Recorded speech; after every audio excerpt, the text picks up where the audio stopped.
Hi hello నమస్తే welcome back to mercy study circle. నేను మీ మెర్సీని. ఈరోజు చెప్పుకోబోయే టాపిక్ ఏంటంటే 3, 4, 5 క్లాసెస్ సంబంధించిన టోటల్ ఈవీఎస్ బిట్స్ అయితే ఈ వీడియోలో చూద్దాము. ఎక్కడ స్కిప్ చేయకుండా ఎండ్ వరకు చూసేయండి.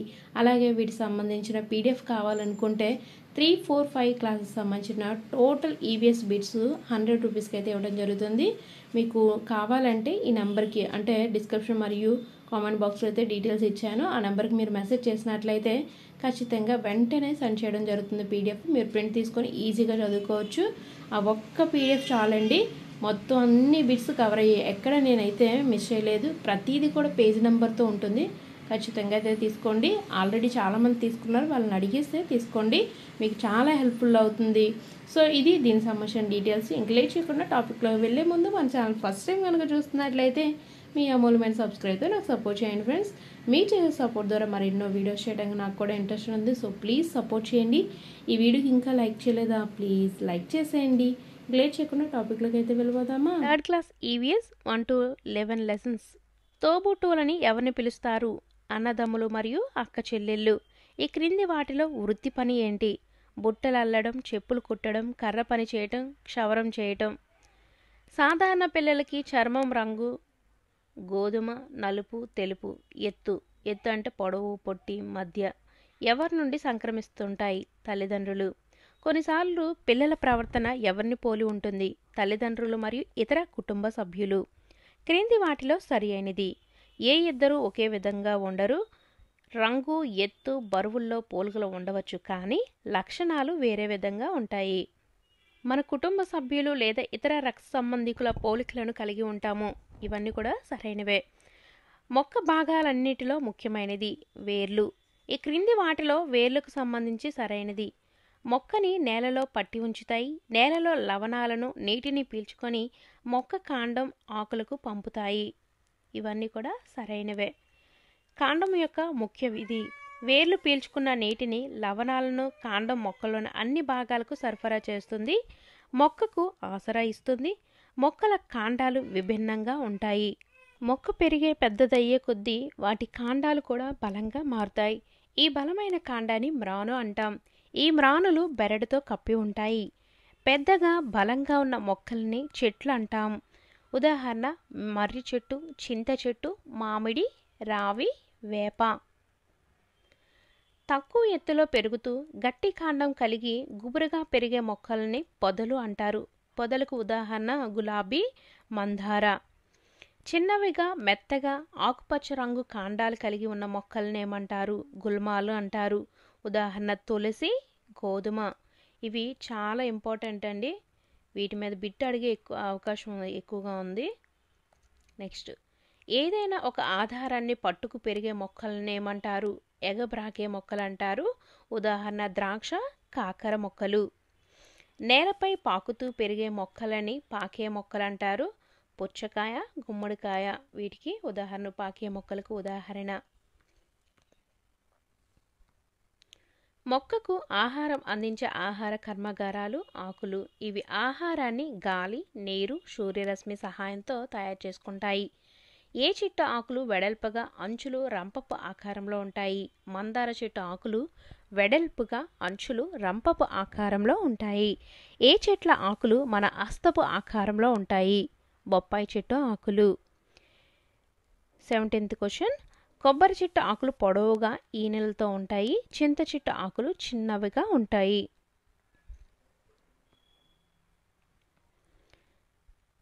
ఏ చెట్ల ఆకులు మంచి వాసనను కలిగి ఉంటాయి? పుదీనా, కొత్తిమీర, తులసి. ఏ ఆకులతో టీ తయారవుతుంది? తేయాకులు, తేయాకులు. మందుల తయారీలో ఉపయోగించే ఆకులు వేపాకు, తులసి. ఏ ఆకులను విస్తర్లు, పాత్రల తయారీలో ఉపయోగిస్తారు? అరటి, మర్రి. రాలిపడిన ఆకులను కంపోస్ట్ తయారీలో ఉపయోగిస్తారు. మొక్కలు కార్బన్ డయాక్సైడ్ను పీల్చుకొని ఆక్సిజన్ను విడిచిపెడతాయి.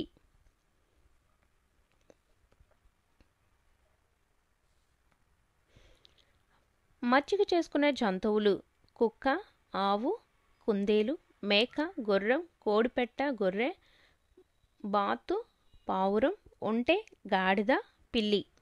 అడవి జంతువులు లేదా వన్యమృగాలు: ఏనుగు, జిరాఫీ, పులి, హైనా, జీబ్రా, నక్క, సింహం, నీటి ఏనుగు రాబందు, రైనోసెరస్ చిరుత.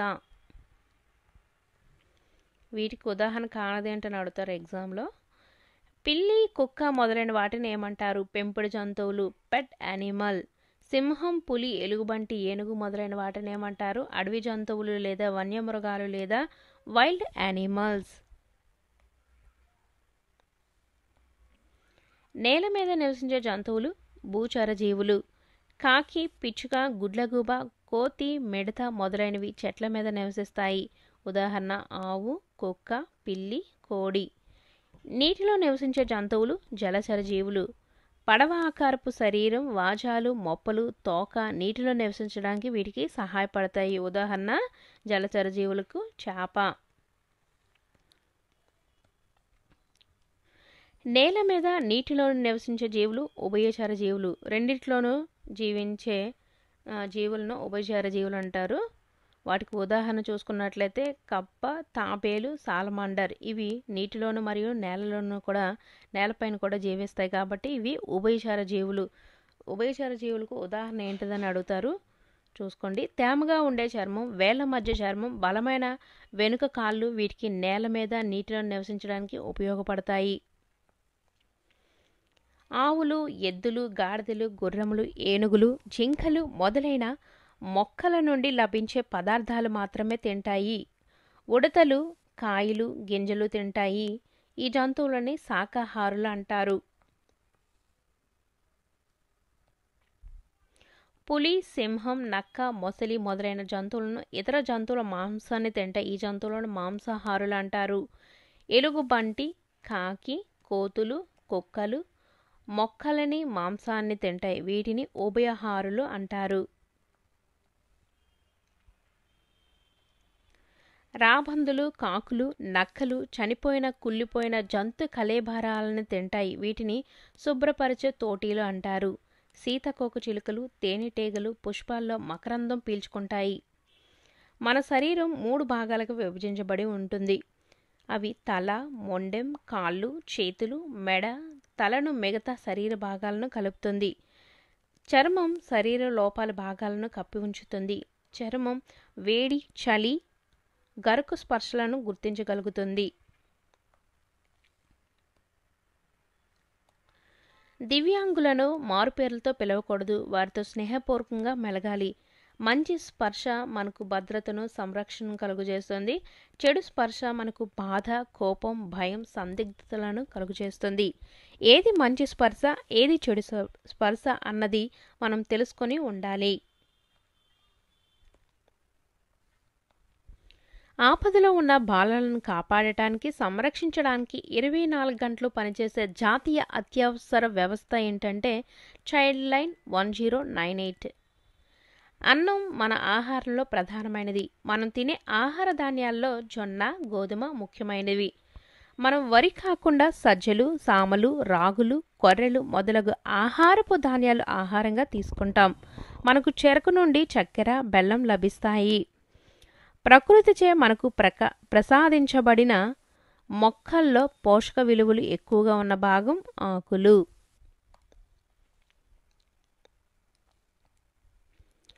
ఏ పుష్పాలను మనం ఆహారంగా తీసుకుంటాం? అరటి, కాలీఫ్లవర్. పుట్టగొడుగు ఒక డాష్ శిలీంధ్రం అనేక పోషకాలను కలిగి ఉంటుంది. ఈ విత్తనాల నుండి నూనెను తయారు చేస్తారు.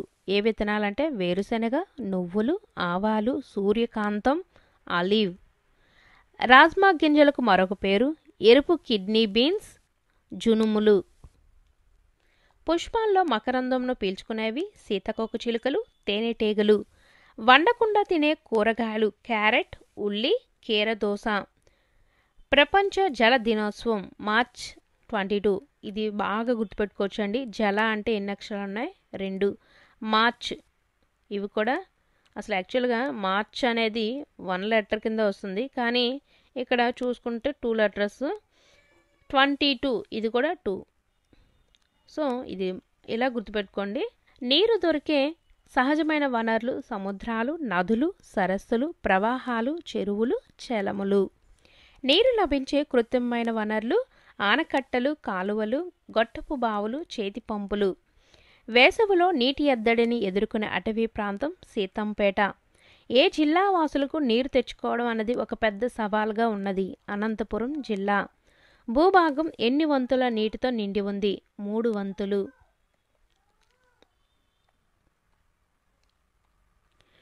ఒక ప్రత్యేకమైన నీటి గంటను పరిచయం చేసింది ఆంధ్రప్రదేశ్ ప్రభుత్వం. నీటి గంట రోజుకు ఎన్నిసార్లు మోగుతుంది? 2 సార్లు. నీటి గంట ముఖ్య ఉద్దేశం విద్యార్థులను తగినంత నీరు తాగేలా చేయడం, విద్యార్థులు నిర్జలీకరణకు గురికాకుండా చూడటం, ఆరోగ్యంగా ఉండటం. ప్రజలు ఇండ్లను కట్టుకోవడానికి ఆధారపడే అంశాలు వాతావరణం, ఆర్థిక స్థితి, లభ్యమయ్యే సామాగ్రి, స్థలం లభ్యత. గుడిసెలు ఏ రకమైన ఇల్లులు? కచ్చా. క్రూరమృగాలైన సింహం, ఎలుగుబంటి అడవుల్లోని గుహల్లో నివసిస్తాయి. కుందేలు, ఉడతలు బొరియల్లోనూ, పక్షులు గూళ్ళల్లోనూ నివసిస్తాయి. నీటిలో చేపలు, తిమింగాలాల వంటి జీవులు నివసిస్తాయి. కప్ప, మొసలి వంటి జంతువులు నేలపైన మరియు నీటిలోను కూడా నివసిస్తాయి.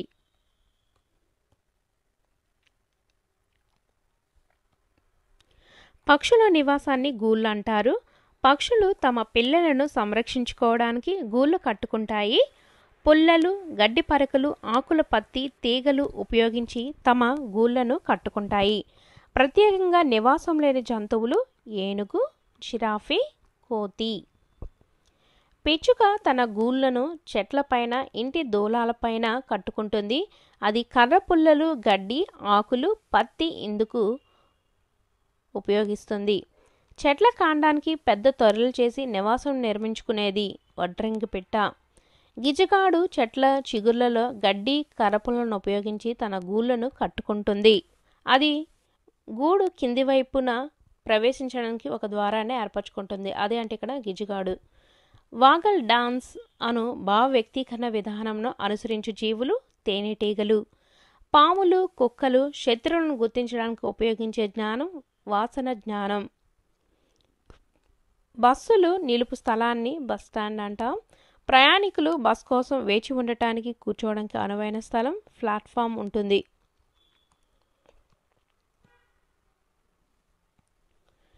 కార్లు, బైకులు, ఆటోలు మొదలైనవి రోడ్డు మీద నడుస్తాయి. పడవలు, ఓడలు నీటి మీద ప్రయాణిస్తాయి. విమానాలు, హెలికాప్టర్లు గాలిలో ప్రయాణిస్తాయి. నెక్స్ట్, రవాణా విధానంలో ముఖ్యమైనవి రోడ్లు. రోడ్ల తయారీకి వాడే పదార్థాలను బట్టి రోడ్లను 6 రకాలుగా విభజించారు. మట్టి రోడ్లు, గ్రావెల్ రోడ్లు, ఎర్రమట్టి రోడ్డు, గ్రానైట్ రోడ్డు, తారు రోడ్డు, కాంక్రీట్ రోడ్డు. కొన్ని రోడ్లను మనం పేర్లతో పిలుస్తాం. కొన్ని రోడ్లు అక్కడ ఉన్న ప్రభుత్వ కార్యాలయాల పేర్లతో కలిపి పిలుస్తారు. కొన్ని రోడ్లు ప్రభుత్వ ప్రముఖ వ్యక్తుల పేర్లతో పిలువబడతాయి. ఉదాహరణకు ఆసుపత్రి రోడ్డు, పంచాయతీ కార్యాలయం రోడ్డు, పటేల్ రోడ్డు, గాంధీ రోడ్లు మొదలైనవి. వాహనాలు నడపాలంటే ఇంధనాలు అవసరం. వాహనాలు నడపడానికి పెట్రోల్, డీజిల్, సిఎన్జి వంటి ఇంధనాలు ఉపయోగిస్తారు. పెట్రోల్ బంక్ వద్ద సూచనలు: పొగ త్రాగరాదు, సెల్ ఫోన్ స్విచ్ ఆఫ్ చేయవలను, ఇంజిన్ ఆపవలను. చక్రాలు లేని వాహనం పడవ. పడవ నడిపేవారిని కెప్టెన్ అంటారు.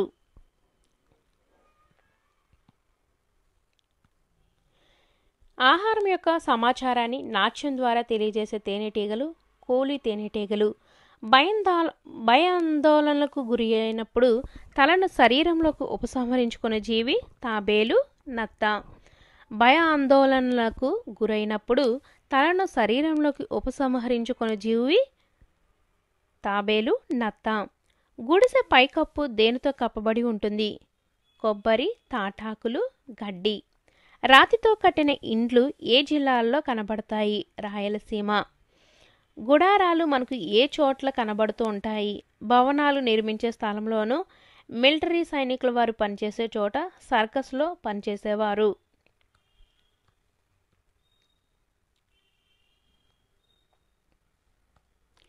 గుడారాలు ఏ గుడ్డతో తయారై ఉంటాయి? కాన్వాస్. ఇతరులకు మన భావాలను, ఆలోచనలు తెలియపరిచే విధానాన్ని భావ వ్యక్తీకరణ లేదా కమ్యూనికేషన్ అంటారు. నృత్య కళాకారులు మైమ్కారులు ఈ భాషను ఉపయోగిస్తారు. సంకేతాల భాష లేదా సంజ్ఞల భాష లేదా ముద్రలు. ఒకరితో ఒకరు రెండు రకాలుగా తమ భావాలను వ్యక్తీకరించవచ్చు. ఒకటి మౌఖిక సంభాషణ, రెండు శబ్ద సంభాషణ. మౌఖిక సంభాషణలో వ్యక్తులు ఒకరినొకరు ఫోన్ ద్వారా కానీ పరస్పరం కానీ మాట్లాడుకుంటారు. శబ్ద సంభాషణలో వ్యక్తి తన భావాలను, ఆలోచనలను హావభావాల ద్వారా వ్యక్తపరిస్తే ఇతరులు అర్థం చేసుకోగలుగుతారు. భావ వ్యక్తీకరణ రెండు విధాలుగా జరుగుతుంది. ఒకటి ప్రత్యక్ష భావ వ్యక్తీకరణ, రెండు పరోక్ష భావ వ్యక్తీకరణ. స్నేహితులతో, ఉపాధ్యాయులతో, తల్లిదండ్రులతో మాట్లాడటం ప్రత్యక్ష భావ వ్యక్తీకరణ. ఇక్కడ వ్యక్తుల భావాలను, ఆలోచనలను వారి శరీర కదలికల ద్వారా వ్యక్తపరుస్తారు. కరచాలనం అనేది ప్రత్యక్ష భావ వ్యక్తీకరణ. మనం దూరదర్శిని చూడటం ద్వారా సమాచారం తెలుసుకోగలుగుతాం. దీన్ని పరోక్ష భావ వ్యక్తీకరణ అంటారు. పోస్ట్ కార్డులు, ఫోన్ కాల్, మెయిల్, మెసేజ్లు మొదలైనవి వీటి కిందకి వస్తాయి. పరోక్ష భావ వ్యక్తీకరణ.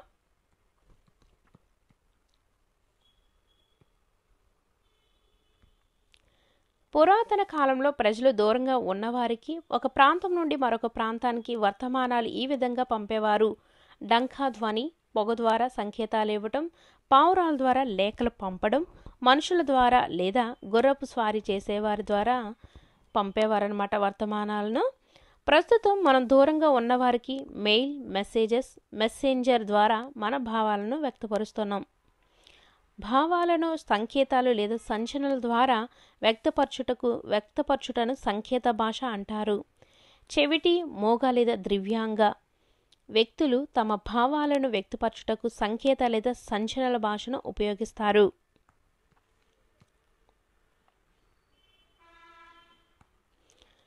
పక్షులు పొలంలోని ధాన్యపు గింజలను తినకుండా ఉండడానికి రైతులు దిష్టిబొమ్మలను పెడతారు. పక్షులు దిష్టిబొమ్మను చూసి కాపలా మనిషిగా ఊహించుకుంటాయి. ఇది కూడా ఒక రకమైన భావ వ్యక్తీకరణే. చీమలు ఒకదానితో మరొకటి తమ భావాలను వ్యక్తపరచడానికి ఉపయోగించే అవయవాలు ఏంటంటే కాళ్ళు, తల. పక్షులు, జంతువులు వాటికి కలిగే కోపం, ప్రేమ, భయం వంటి భావాలను రకరకాల పద్ధతుల ద్వారా వ్యక్తపరుస్తాయి. దృశ్య భావ వ్యక్తీకరణ. తాబేలు, నత్తలు బెదిరింపులకు గురైనప్పుడల్లా రక్షణ కోసం వాటి తలను ముడుచుకుంటాయి. కుక్కలు సంతోషంగా ఉన్నప్పుడు వాటి తోకను ఊపుతాయి. ఇవి దృశ్య భావ వ్యక్తీకరణ. శ్రవణ భావ వ్యక్తీకరణ ఏంటంటే వినటం అనమాట. దృశ్యం అంటే చూడడం. ఏనుగులు ఘీంకారం ద్వారా దూరంగా ఉన్న ఇతర గుంపులతో మాట్లాడతాయి అన్నమాట. అరటం ద్వారా గుంపులో ఇతర తోడేళ్లను పిలవడానికి తోడేలు ఊల పెడతాయంట. సో ఇవి శ్రవణ భావ వ్యక్తీకరణ కిందకు వస్తాయి. నెక్స్ట్ కుక్కలు, కోతులు, బబూన్లు వాటి ప్రేమను వ్యక్తపరచడానికి ఉపయోగించే పద్ధతి స్పర్శ ద్వారా భావ వ్యక్తీకరణ. రసాయన భావ వ్యక్తీకరణ. పిల్లులు తమ వాసనను గుర్తించడానికి వస్తువులపై రుద్దుతాయి. పాములు, కుక్కలు శత్రువులను గుర్తించడానికి వాటి వాసన జ్ఞానాన్ని ఉపయోగిస్తాయి. లోపల ఆడే ఆటలను ఏమంటారు? Indoor games. ఇండోర్ గేమ్స్ ఏంటంటే అష్టచమ్మ, చదరంగం, పులి, మేక, వామన గుంతలు, గచ్చం గాయలు, చైనీస్ చెక్కర్స్, టేబుల్స్ టెన్నిస్.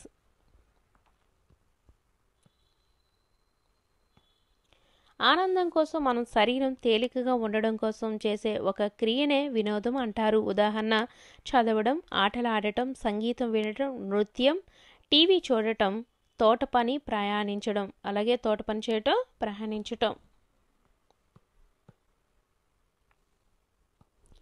ఖాళీ ప్రదేశాల్లో, క్రీడా మైదానాల్లో ఆడే ఆటలను ఏమంటారు? Outdoor games. అవుట్డోర్ గేమ్స్ ఏంటంటే ఫుట్బాల్, టెన్నిస్, త్రోబాల్. మన రాష్ట్ర క్రీడ కబడ్డీ లేదా చెడుగుడు.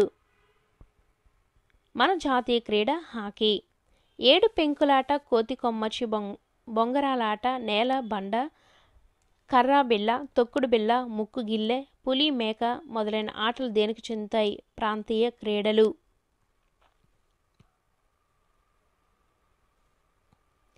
ఏ ఆట ఆడేందుకు మనం రింగ్ బాల్ను, తాడును ఉపయోగిస్తాం? టెన్నికాయిట్. బాల్, బ్యాట్, స్టంప్ అనేవి ఏ ఆట ఆడేందుకు వాడే క్రీడా పరికరాలు. క్రికెట్. పిల్లలు ఎలాంటి ఆటలు ఆడటం ద్వారా ఊబకాయం వస్తుంది. Video games. పిల్లలు ఆట స్థలంలో రోజుకు కనీసం ఎన్ని గంటలు ఆడాలి? 2 గంటలు. ప్రతిరోజు ఆటలాడటం వల్ల కలిగే ఉపయోగాలు: వినోదం, మానసిక ఉల్లాసం, శారీరక ఉత్తేజం. ఏ దిశ నుండి లెక్కించడం లేదా గణించబడతాయి? ఉత్తరం. ఒక ప్రాంతం, భవనం లేదా ఊరి యొక్క హద్దులను సరిహద్దులు అంటారు. తూర్పు, పడమర, ఉత్తరం, దక్షిణం అనేవి దిక్కులు. 2 దిక్కుల మధ్య ప్రాంతాన్ని మూల అంటారు. తూర్పు, దక్షిణ దిక్కుల మధ్య ఉండే మూల ఆగ్నేయం. పురాతన కాలంలో నావికులు వేటి యొక్క దిశలను బట్టి దిక్కులను కనుగొనేవారు? సూర్యుడు, నక్షత్రాలు, పవనాలు. నేటి కాలంలో మనం వీటిని ఉపయోగించి దిక్కులను కనుగొంటాం. దిక్సూచి, GPS. మీరు ఒకవేళ నోట్స్ రాసుకున్నట్లయితే ఇంకా పాయింట్స్ ఏమైనా యాడ్ అయ్యేమో అని ఒకసారి వీడియో చూసుకొని పాయింట్స్ అయితే రాసుకోండి. ఇంతకుముందే ఎక్కడైనా నోట్స్ చూసుకొని రాసుకున్నట్లయితే. GPSను విస్తరించగా గ్లోబల్ పొజిషనింగ్ సిస్టమ్. ఏదైనా బాగా తెలిసిన ప్రాంతం సమీపంలోని చిరునామాను సులువుగా కనుక్కోవచ్చు. ఈ తెలిసిన ప్రదేశాలను గుర్తింపు చిహ్నాలు అంటారు. గుర్తింపు చిహ్నాలకు ఉదాహరణ: పాఠశాల, వైద్యశాల, పంచాయతీ కార్యాలయం మొదలైనవి. గుర్తుల్లో కూడిన చిత్రాన్ని పటం లేదా మ్యాప్ అంటారు. గుర్తులు అనేవి గుర్తింపు చిహ్నాల ప్రదేశాలను తెలుపుతాయి. గుర్తింపు చిహ్నం అనేది ఒక ప్రాంతంలో బాగా తెలిసిన ప్రదేశం. మనం ఇంటికి చుట్టుపక్కల నివసించే ప్రజలను పొరుగువారు అంటారు. అయితే మనం ఇంటి చుట్టూ ఉండే ప్రదేశాన్ని సమీప ప్రదేశం అంటాం. 4th క్లాస్ EVS చూద్దాం ఇప్పుడు. మన తల్లికి చెందిన కుటుంబ సభ్యులను తల్లి తరపున కుటుంబం అంటారు. తండ్రికి చెందిన కుటుంబ సభ్యులను తండ్రి తరపు కుటుంబం అంటాం. తల్లి యొక్క తల్లిదండ్రులను అమ్మమ్మ, తాతయ్య అని, తండ్రి యొక్క తల్లిదండ్రులను నాయనమ్మ, తాతయ్యలని పిలుస్తాము.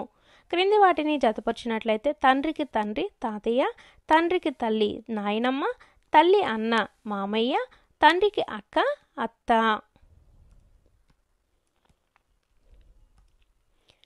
మన అత్తలు, మామయ్యలు, వారి పిల్లలు మన బంధువులు. మీరందరూ మన కుటుంబంలో భాగమే. వీరందరినీ మనము విస్తరించిన కుటుంబం అంటాం. కుటుంబ నిర్మాణంలో కలిగే మార్పులకు కారణాలు: వివాహం, కొత్తగా శిశు జననం, చదువు, ఉద్యోగంలో బదిలీలు, వరదలు, భూకంపాలు, కుటుంబంలోని ముఖ్యమైన వ్యక్తుల మరణం, వలస వెళ్ళడం. ఇవి కుటుంబ నిర్మాణంలో కలిగే మార్పులు. ఈ కారణాలు చిన్న కుటుంబాల పెరుగుదలకు దారితీస్తాయి. నెక్స్ట్, తల్లి, తండ్రి, పిల్లలతో ఉన్న కుటుంబాన్ని చిన్న కుటుంబం అంటాం. నాయనమ్మ, తాతయ్య, తల్లిదండ్రులు, పెదనాన్నలు, అత్త, అక్క లేదా చెల్లెళ్లతో ఉన్న కుటుంబం ఉమ్మడి కుటుంబం. తండ్రి ప్రమాదంలో చనిపోతే వాళ్ళిద్దరి పిల్లల సంరక్షణ బాధ్యత తల్లే చూసుకుంటే అటువంటి కుటుంబం ఏక సంరక్షణ కుటుంబం. ఇక్కడ చాలా ఇంపార్టెంట్ అండి. ఇక్కడ నాయనమ్మ, తాతయ్యల కుటుంబం, తల్లిపై ఆధారపడే కుటుంబం, ఏక సంరక్షణ కుటుంబం. సో ఇలా బిట్స్ అడుగుతారు, చూసుకోండి. ఒక యాక్సిడెంట్లో తల్లిదండ్రులను కోల్పోయినప్పుడు తాత, నాయనమ్మలు సంరక్షించినట్లయితే ఆ కుటుంబం నాయనమ్మ, తాతయ్యల కుటుంబం. తండ్రి అనారోగ్యం కారణంగా తల్లి మాత్రమే సంరక్షణ బాధ్యతలు చూసుకున్నట్లయితే ఆ కుటుంబం తల్లిపై ఆధారపడిన కుటుంబం. అప్పట్లో ప్రజలు వీటితో చేసిన విసనకర్ర నుండి వచ్చే గాలిని ఆస్వాదించేవారు. తాటాకులు, వెదురు. మనం పనిచేసే విధానాన్ని ఏ గృహోపకరణాలు మార్చివేశాయి? విద్యుత్ ఉపకరణాలు లేదా యాంత్రిక ఉపకరణాలు. ప్రజలు మిక్సీ, గ్రైండర్, వాషింగ్ మిషన్ వంటి గృహోపకరణాలను ఎందుకు ఉపయోగిస్తున్నారు? శారీరక శ్రమను తగ్గించుకోవడం కోసం, పని వేగవంతం అవడం కోసం. నెక్స్ట్, మొక్కల యొక్క పెరుగుదల వేటి మీద ఆధారపడి ఉంటుంది? నేల, వాతావరణం. మొక్కలు వాటి నివాస స్థలాల ఆధారంగా ఎన్ని రకాలుగా విభజించారు? 2 రకాలుగా. నేలపై పెరిగే మొక్కలకు ఉదాహరణ: మైదాన ప్రాంతాలు, పర్వత ప్రాంతాలు, ఎడారి ప్రాంతాలు. మైదాన ప్రాంతాల్లో పెరిగే మొక్కలు మర్రి, రావి, మామిడి, చింత, బ్లాక్ బెర్రీ. పర్వత ప్రాంతాల్లో పొడవుగా పెరిగే వృక్షాలు ఫైన్, ఓక్. ఎడారి ప్రాంతంలో పెరిగే మొక్కలకు ఉదాహరణ బ్రహ్మచెముడు, కాక్టస్, నాగుచెముడు. ఎడారి మొక్కలకు గల ప్రత్యేక లక్షణం దళసరి కాండాలను కలిగి ఉంటాయి. వాటిలో నీటిని నిల్వ చేసుకుంటాయి. నెక్స్ట్, నీటిలో పెరిగే మొక్కలను నీటి మొక్కలు అంటారు. నీటిపై తేలే మొక్కలు డక్వీడ్, గుర్రపు డెక్క. ఈ మొక్కల వేర్లు చెరువు సరస్సుల నీటి అడుగున నేలలో పాతుకొని ఉండి నీటి పైభాగానికి పెరుగుతాయి. కలువ, తామర. నీటి లోపల పెరిగే మొక్కలు హైడ్రిల్లా, టేప్ గ్రాస్.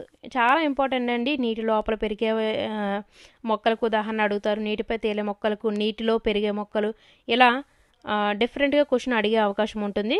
ఇంపార్టెంట్. బురద లేదా చిత్తడి నేలలో పెరిగే చెట్టులు మడ చెట్టులు. మొక్కలు 2 భాగాలుగా విడదీయవచ్చు. వేరు వ్యవస్థ, ప్రకాండ వ్యవస్థ. నేలకు పైన పెరిగే మొక్క భాగం ప్రకాండ వ్యవస్థ, నేల లోపల పెరిగే మొక్క భాగం వేరు వ్యవస్థ. వేర్లల్లో ఆహారాన్ని నిల్వ చేసే మొక్కలకు ఉదాహరణ క్యారెట్, బీట్రూట్, ముల్లంగి. వేలు యొక్క విధి చూసుకున్నట్లయితే మొక్కను నేలలో గట్టిగా పట్టి ఉంచుతాయి. నేల నుండి పోషకాలను మొక్క కోసం గ్రహిస్తాయి. 28th question. మొక్కల్లో వేర్లు 2 రకాలు. ప్రధాన వేర్లు బలంగా పెరుగుతూ దానికి అన్ని వైపులా సన్నని వేర్లు పెరిగితే దాన్ని తల్లి వేరు అంటారు. ఉదాహరణ మర్రి, వేప, చింత. పీచు వేర్లు లేదా గుబురు వేర్లు కలిగిన మొక్కలకు ఉదాహరణ వరి, జొన్న, మొక్కజొన్న. ఇవి కాండం అడుగు భాగం నుండి అనేక సన్నని చిన్న వేర్లు గుత్తుగా పెరుగుతాయి. చూడండి, ఎక్కడ బిట్స్ అయితే మిస్ చేయట్లేదు. 29th question. వేర్లు నేల లోతుల్లోనికి చొచ్చుకొని పోయి మొక్కలకు ఉదాహరణ మర్రి, వేప, చింత. వేర్లు నేల లోతులోనికి చొచ్చుకొని పోని లేదా పెరగని మొక్కలకు ఉదాహరణ గులాబీ, మల్లె. నీటి మొక్కల వేర్లు ఏ విధంగా ఉంటాయి? మృదువుగా, స్పాంజీలాగా మరియు వేర్లు గోధుమ లేదా బూడిద వర్ణంలో ఉంటాయి. నెక్స్ట్, వేసవిలో కూల్ మ్యాట్స్లోను దుస్తులు ఉంచే అలమరలలో మంచి వాసన కోసం ఉపయోగించే వేర్లు కామెల్ గ్రాస్ లేదా వట్టి వేర్లు. సువాసన తైలాలలోను దోమలను తరిమే పదార్థాలలోనూ ఉపయోగించే వేర్లు లెమన్ గ్రాస్. ఈ వేర్లను ఔషధంగా ఉపయోగిస్తారు. మందార పువ్వు రంగురంగుల భాగాన్ని రేఖ అని పిలుస్తారు. పువ్వుకు రక్షక పత్రం, కాడ, కేసరం, అండకోశం కూడా ఉంటాయి. ఈ మొక్కల పుష్పాలను ఔషధాలుగా ఉపయోగిస్తారు. మందార, వేప, తులసి. సెంట్ల తయారీలోను సౌందర్య తైలాలలోనూ ఉపయోగించే పుష్పాలు గులాబీ, లిల్లీ, మల్లె, లావెండర్. ఈ పువ్వును ఆహారంగా కూడా తీసుకుంటారు. కాలీఫ్లవర్. విత్తనాలు లేని పండ్లు ద్రాక్ష, సపోటా. ప్రస్తుత కాలంలో రైతులు విత్తనాలు లేని పండ్లను హైబ్రిడ్ విధానం ద్వారా పండిస్తున్నారు. ఉగాది పచ్చడి ఉగాది పండుగ యొక్క ప్రత్యేక వంటకంగా ప్రసిద్ధి చెందిన రాష్ట్రం ఆంధ్రప్రదేశ్, తమిళనాడు, కర్ణాటక. ఈ వంటకం 6 రకాల రుచులను కలిగి ఉంటుంది. అవి తీపి, పులుపు, ఉప్పు, చేదు, కారం, వగరు. ఔషధ విలువలను కలిగిన ఫలాలు నిమ్మ, ఉసిరి, వేప. కుంకుడుకాయ, షీకాయ వంటి ఫలాలను వెంట్రుకలను శుభ్రపరచుకోవడానికి ఉపయోగిస్తారు. మొక్కలు కిరణజన్య సంయోగక్రియ జరుపుకున్నట్లు ఇవి సహాయపడతాయి. కార్బన్ డయాక్సైడ్, నీరు, సూర్యరశ్మి. లెసన్ 3 చూద్దాము. మన చుట్టూ ఉన్న జంతువులు మరియు 4th లెసన్ జ్ఞానేంద్రియాలు. జంతువుల ప్రపంచం అనే పుస్తకంలో తెలియజేసే అంశాలు. జంతువుల చిత్రాలు ఆసక్తికరంగా ఉంటాయి. జంతువుల చిత్రాలు ఆశయాన్ని కలిగించే విధంగా ఉంటాయి. జంతువుల చెవులన్నీ వేరువేరు ఆకారాల్లోనూ పరిమాణాల్లోనూ ఉన్నాయి. పక్షికి చెవులు ఎక్కడుంటాయి? తలకు ఇరువైపులా సన్నని రంధ్రాలు. ఈ రంధ్రాలు పక్షులకు వినికిడిని కలుగజేస్తాయి. శరీరం పైన నలుపు, తెలుపు చారలు కలిగిన జీవి జిబ్రా. చిరుతకు శరీరంపై నల్లని మచ్చలుంటాయి. చర్మం రంగు, వెంట్రుకలను బట్టి, చారలను బట్టి ఏ జంతువో గుర్తించగలం. స్వెటర్లు, కోట్ల తయారులో దీని చర్మంపై ఉన్న దట్టమైన వెంట్రుకలను ఉపయోగిస్తారు. గొర్రె చర్మంపై ఉన్న దట్టమైన వెంట్రుకలను ఉపయోగిస్తారు. గుడ్లు పెట్టి పొదిగి పిల్లలను పోషించే జంతువులను అండోత్పత్కాలు అంటారు. చెవులు బయటకు కనిపిస్తూ చర్మంపై వెంట్రుకలు ఉంటాయో ఆ జంతువులు పిల్లలను కంటే వాటిని శిశుత్పాదకాలు అంటారు. శిశుత్పాదకాలు. ఈ జంతువులను క్షీరదాలు లేదా పాలిచ్చే జంతువులను కూడా అంటారు. శిశుత్పాదకాలకు ఉదాహరణ కుక్క, మేక, ఆవు. డాల్ఫిన్ ఏ జాతికి చెందింది? శిశుత్పాదకం లేదా క్షీరదం. శాకాహార జంతువులకు పదునైన కొరికే దంతాలు, బలమైన నమిలే దంతాలు ఉంటాయి. శాకాహార జంతువులకు ఉదాహరణ గుర్రం, జింక, మేక, గేదె. గొంగలి పురుగు ఈ జాతికి చెందినది, శాకాహారి. ఉభయహారుల దంతాలు ఎలా ఉంటాయి? పొడవైన బలమైన చీల్చే దంతాలు లేదా బలమైన నమిలే దంతాలు, పదునైన ముక్కు ఉంటాయి. మాంసాహార జంతువులకు ఉదాహరణ గద్ద, రాబందు, సింహం, పిల్లి, కుక్క, పులి. ఫాస్ట్గా చెప్తున్నాను అనుకోవద్దండి, ఎందుకంటే మీకు రివిజన్కి ఉపయోగపడితే టైం వేస్ట్ అవ్వకుండా ఉంటుంది. మొక్కలను, జంతువులను రెండింటినీ తినే జంతువులను ఉభయహారులు అంటారు. ఉభయహారుల దంతాలు ఎలా ఉంటాయి? బలమైన చీల్చే దంతాలు, బలమైన నమిలే దంతాలు, పదునైన కొరికే దంతాలు. ఈ క్రింది వాటిలో ఉభయహారికి ఉదాహరణ మానవులు, ఎలుగుబంటి, కాకి.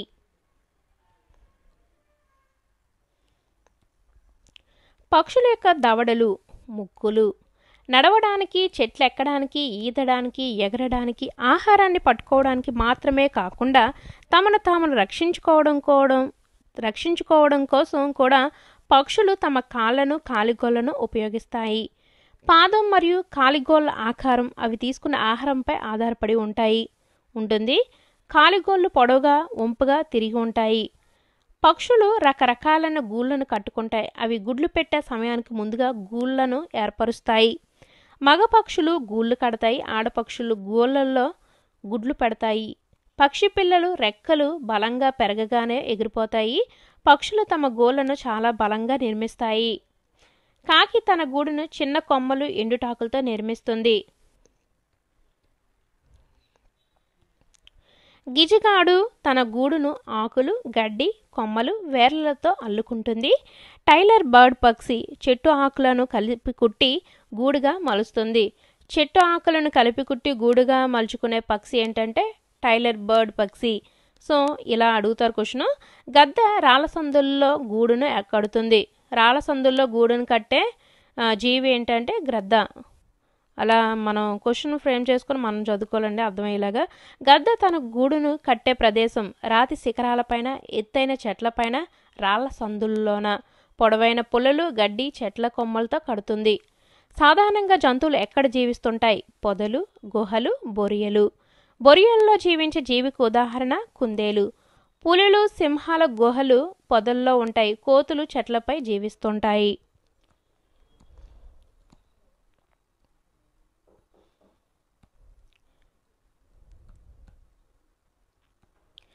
వలస వెళ్లే పక్షులు ప్రయాణంలో తమ శక్తిని కోల్పోకుండా ఏ ఆకారంలో ప్రయాణిస్తాయి? వి ఆకారం. ఇలా ఎగరటం వాటి శక్తిని వృధా కాకుండా చేస్తుంది. ప్రతి పక్షికి దాని ముందున్న పక్షికి కొద్దిగా పైకి ఎగరడం వల్ల గాలి వలన కలిగే పీడనం తగ్గుతుంది. చీమలు మన వలననే సమూహంగా కలిసి జీవిస్తాయి. ఈ సమూహాన్ని కాలనీ అంటారు. చీమల కాలనీలో రాణి చీమ, మగ చీమలు, శ్రామిక చీమలు ఉంటాయి. చీమల కాలనీలోని చీమల్లో క్రమశిక్షణ, పని విభజన కనిపిస్తుంది. చీమలు మట్టితో పుట్టను నిర్మిస్తాయి. చీమలు ఒక రసాయనాన్ని స్రవిస్తాయి. ఈ రసాయన సహాయంతో ఒక దారిని ఏర్పరిచి ఆహారానికి సంబంధించిన సమాచారాన్ని ఇతర చీమలకు అందిస్తాయి. తేనెటీగలు కూడా సమూహంగా జీవిస్తాయి. అది అన్నీ కలిసి తమ ఇంటి తుట్టిని నిర్మించుకుంటాయి. తేనెటీగలన్నీ కలిసి ఆహారాన్ని పంచుకుంటూ తమ లార్వాలకు ఆహారాన్ని అందిస్తాయి. సమూహంగా కలిసి పని చేయకపోతే తేనెటీగల అంతటి అందమైన ఇంటిని నిర్మించుకోలేవు.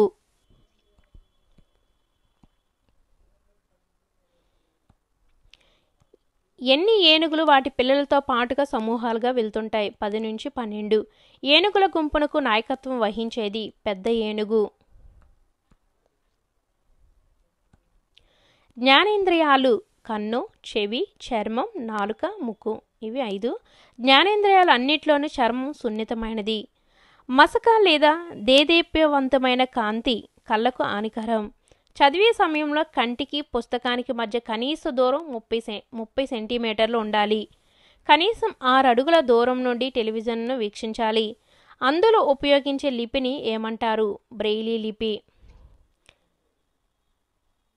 అందుల కోసం బ్రెయిలీ లిపిని కనుగొన్నది ఎవరు? Louis Braille. బ్రెయిలీ లిపిని ఎలా చదవగలుగుతారు? స్పర్శ ద్వారా. 5 కళ్ళను కలిగి ఉండే కీటకం ఈగలు. మంచి కనుదృష్టిని కలిగి ఉండే పక్షులు గద్ద, రాబందు, డేగ. చీకట్లో కూడా చూడగలిగే పక్షి గుడ్లగూబ. చాలామంది గుడ్లగూబ కళ్ళేసుకొని అంటాం కదా, అంటే వాళ్ళు గుడ్లగూబ చీకట్లో కూడా చూడగలుగుతుందంట. సునిశితమైన ఘ్రాణశక్తి అనగా వాసన చూసే శక్తి వీటికి ఉంటుంది. పిల్లులు, కుక్కలు. వీటిని నేరస్తులను గుర్తించడం కోసం దాచి ఉంచిన బాంబులు, ఆయుధాలను కనుక్కోవడం కోసం పోలీసులు వీటిని డాగ్ స్క్వాడ్గా ఉపయోగిస్తారు. స్నిఫర్ కుక్కలను డాగ్ స్క్వాడ్గా ఉపయోగిస్తారు. 3 కిలోమీటర్ల దూరం నుండే నీటి జాడను గుర్తించగలిగే జీవి ఏనుగు. చెవిలోని గులుమిని తొలగించుటకు ఈ ద్రవాన్ని ఉపయోగిస్తారు. Hydrogen peroxide. ఈ నిశాచర జీవులకు వినికిడి శక్తి చాలా ఎక్కువ. గుడ్లగూబలు, గబ్బిలాలు, పిల్లులు. మనకు వివిధ రకాల ఆహార పదార్థాల రుచిని కనుగొనడానికి సహాయపడేవి నాలుకపై ఉండే రుచి మొగ్గలు. ఆహారాన్ని పట్టుకోవడానికి నాలుకను ఉపయోగించే జీవులు కప్పలు, ఊసరవెల్లులు, బల్లులు. పొడవైన నాలుక కలిగిన జీవి జిరాఫీ. నాలుక ద్వారా వాసన పసిగట్టే జీవి పాములు. పాము చర్మంతో దూరంగా ఉన్న తన శత్రువులను గుర్తించగలదు. పిడబ్ల్యూడి చట్టం 2016 ప్రకారం విభిన్న ప్రతిభ గల వ్యక్తులు అని ఎవరినంటారు? నడవలేని, చూడలేని, వినలేని, మాట్లాడలేని వారిని. కృత్రిమ కాలి సహాయంతో నాట్యం చేయగలిగిన ప్రఖ్యాతిగాంచిన నర్తకి సుధా చంద్రన్.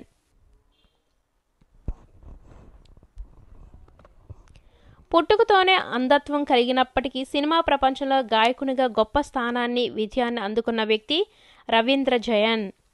భద్రతా భావాన్ని కలిగించే శారీరక స్పర్శను మంచి స్పర్శ అంటారు. అభద్రతా భావాన్ని కలిగించే శారీరక స్పర్శ చెడు స్పర్శ. చిన్నపిల్లల భద్రతా రక్షణ కొరకు జాతీయ 24x7 ఉచిత అత్యవసర ఫోన్ సేవా విభాగం 1098 అచితాన్ని రాశాను ఇక్కడ. ఉచిత అత్యవసర ఫోన్ సేవా విభాగం 1098. మనం తినే ఆహారం, ఇది 5th లెసన్ అండి. మధ్యాహ్న భోజనంలో మెను గుడ్లు, అన్నం, సాంబారు, చిక్కీ, వెజిటేబుల్ రైస్.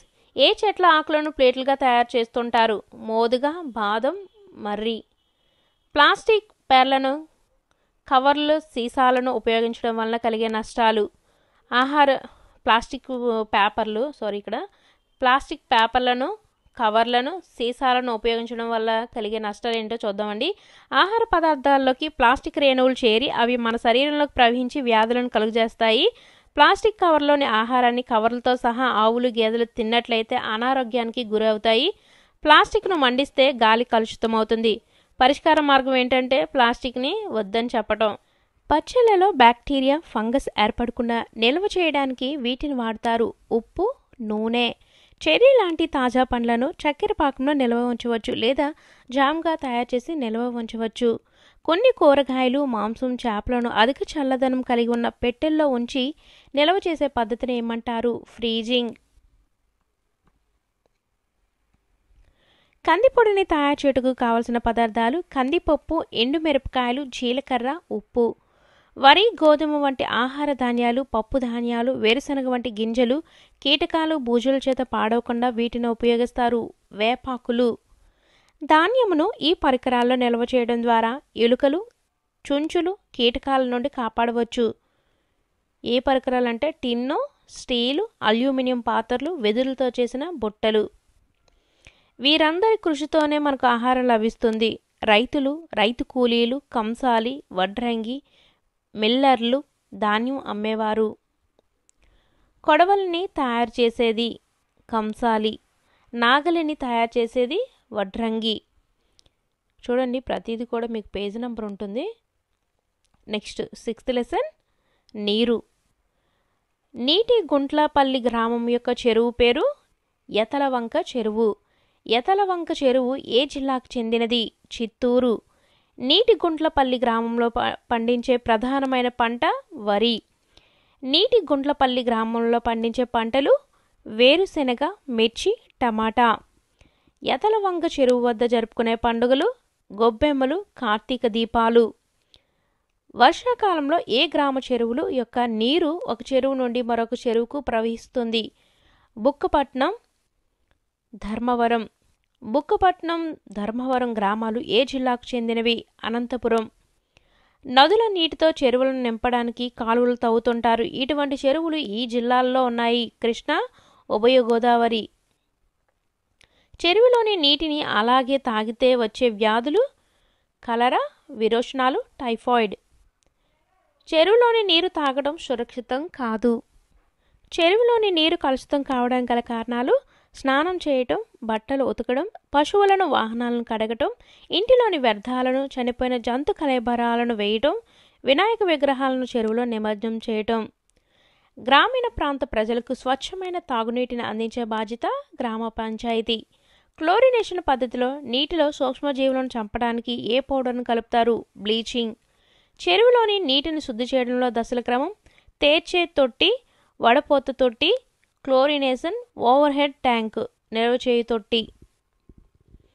నీటిలోని బరువైన పదార్థాలు కిందకు చేరి ఆకులు, మొక్కలు వంటివి తొలగించబడే దశ తేర్చే తొట్టి. ఇలా అడుగుతారు క్వశ్చన్స్. సో చూసుకోండి. ఇంకా అక్కడ మీకు ఎక్కడ బిట్ అయితే వదలలేదు, యాజ్ ఇట్ ఈజ్గా ఇచ్చేసాను. నెక్స్ట్, ప్రభుత్వం చెరువుల నిర్వహణ బాధ్యత ఎవరికి ఇచ్చింది? నీటి వినియోగదారుల సంఘాలు. నీటి ఆవిరిగా మారే ప్రక్రియ బాష్పీభవనం. సాధారణంగా కొలనులు, చెరువులు, నదులు, సముద్రంలో నీరు గాలిలోకి బాష్పీభవనం చెందుతుంది. అవి ఘనీభవనం చెంది మేఘాలుగా మారుతాయి. మేఘాలు చల్లగాలి వలన చల్లబడి చిన్న బిందువులుగా మారుతాయి. దీనినే ఘనీభవనం అంటారు. ఇక్కడ కొంచెం మిస్టేక్ పడిందండి, మణిభవనం అని రాశాను. సో అయితే మరలా మీకు పీడిఎఫ్లో చెక్ చేసేస్తాను. ఘనీభవనం అంటారు. నీటి చుక్కలు మేఘాల నుండి కిందికి రావడాన్నే వర్షం అంటారు. నీరు భూమి ఉపరితలం నుండి బాష్పీభవనం చెంది మేఘాలుగా ఏర్పడతాయి. మేఘాలు చల్లబడి భూమిపై వర్షం రూపంలో చేరుకుంటాయి.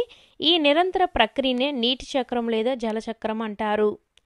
కొన్ని ప్రదేశాల్లో నీరు తియ్యగా, ఉప్పుగా లేక చప్పగా ఉండటానికి గల కారణం నేలలోని కొన్ని పదార్థాలు నీటిలో కరగడం. నీటిలో కరగని పదార్థానికి ఉదాహరణ చక్కెర, ఉప్పు.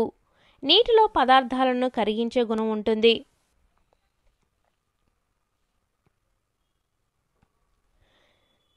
సెవెంత్ లెసన్, వారి సేవలు విలువైనవి. పెయింటర్ అని ఎవరినంటారు? రంగులు వేసే వ్యక్తి. ఒక పనిని సులభంగా చేయడానికి ఉపయోగించే వస్తువును ఏమంటారు? పనిముట్టు. నైపుణ్యం కలిగి ఉన్న పనుల ద్వారా సంపాదించడం ఏమంటారు? వృత్తి లేదా ప్రొఫెషన్.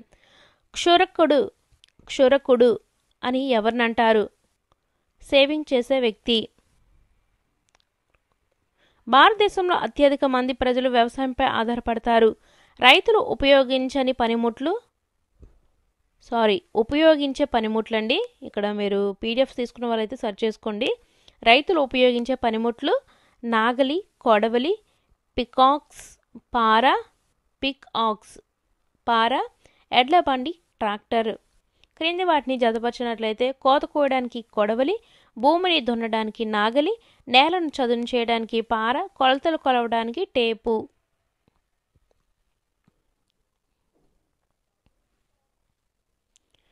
ఇంటి నిర్మాణం చేయడానికి మనకు సహాయం చేసే వ్యక్తిని ఏమంటారు? తాపీ మేస్త్రి అంటారు. తాపీ మేస్త్రి వాడే పనిముట్లు: తూకం దారం, రేకు తాపి, మూలమట్టం, ద్రవమట్టం, చువ్వలు కోసే మెషిను, టేపు. కూరగాయలు కొని వాటిని సైజులో, నాణ్యతను బట్టి వేరు చేసుకొని వీధుల్లో తిరుగుతూ అమ్మేవారు చిరు వ్యాపారులు. తయారు చేయడంలో ఎన్ని దశలుంటాయి? 6. మన వీధులు, మురికి కాలువ శుభ్రపరిచే వారిని పారిశుద్ధ్య కార్మికులు అంటారు. కోవిడ్-19 సమయంలో మొదటి సమరయోధులుగా వ్యవహరించిన వారు పారిశుద్ధ్య కార్మికులు. పొడి మరుగుదొడ్లలోని మానవ విసర్జితాలను శుభ్రం చేసే పారిశుద్ధ్య కార్మికులకు వృత్తి నుండి విముక్తి కలిగించడానికి, పునరావాసం కల్పించడానికి కృషి చేసిన వారు బెజవాడ విల్సన్. మెగసెసే అవార్డు గ్రహీత బెజవాడ విల్సన్. క్రింది వాటిని జతపరిచినట్లయితే బట్టలు ఉతికేవాడు చాకరీ లేదా రజకుడు, నీటి పైపుల నిర్వహణ ప్లంబర్, చెప్పులు కుట్టేవాడు చర్మకారుడు, చేపలు పట్టేవాడు జాలరి. పరిశుభ్రత దైవకార్యం వంటిది ఎవరు చెప్పారంటే గాంధీజీ. పరిశుభ్రత దైవకార్యం వంటిదని అన్నవారు ఎవరంటే గాంధీజీ గారు. పట్టదారు పాస్ పుస్తకాలు రైతులకు అందించే వ్యక్తి తహసీల్దారు. 8th లెసన్ రవాణా. మనుషులు వస్తువులు ఒక ప్రాంతం నుండి మరొక ప్రాంతానికి భూజల వాయు మార్గాలలో జరిపే కదలికలను రవాణా అంటారు. రవాణా వ్యవస్థ ఆ ప్రాంత భౌగోళిక పరిస్థితులపై ఆధారపడి ఉంటుంది. గ్రామీణ ప్రాంతాల్లో రోడ్డు సౌకర్యం సరిగ్గా లేని చోట గ్రామస్తులు ఎడ్ల బండ్లు, ట్రాక్టర్లు, గుర్రపు బళ్ళు లేక టాంగాలు లేదా జట్కా ఉపయోగించి సమీప ఊళ్ళకు వెళతారు. కొండ ప్రాంతాల్లో వస్తు రవాణా కొరకు ఉపయోగించే రవాణా సాధనం గాడిదలు, గుర్రం, రోప్ వే. దీనిలో వినియోగించే ఏరియల్ కార్లు ఇనుప తీగలపై ప్రయాణిస్తాయి.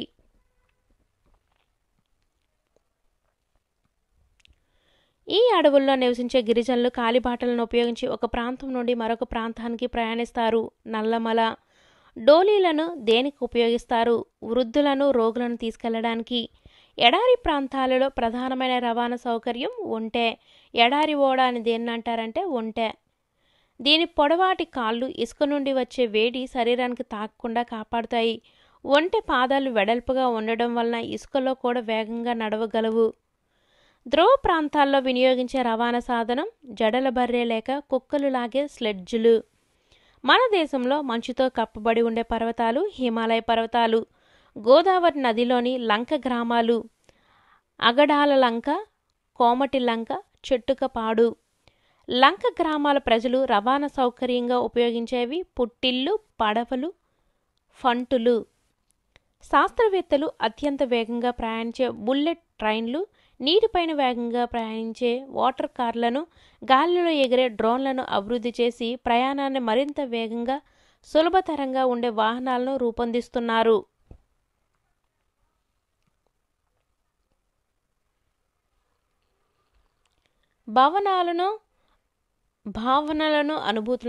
భావనలను అనుభూతులను వ్యక్తం చేసే ప్రక్రియ భావప్రసారం. భావప్రసారము 2 విధాలుగా ఉంటుంది. వ్యక్తిగత భావప్రసారము, 2 బహుళ సమాచార ప్రసారము. వ్యక్తిగత భావప్రసారం కోసం ఉపయోగించినవి పోస్ట్ కార్డులు, ఇన్లాండ్ ఉత్తరాలు, పోస్టల్ కవర్లు.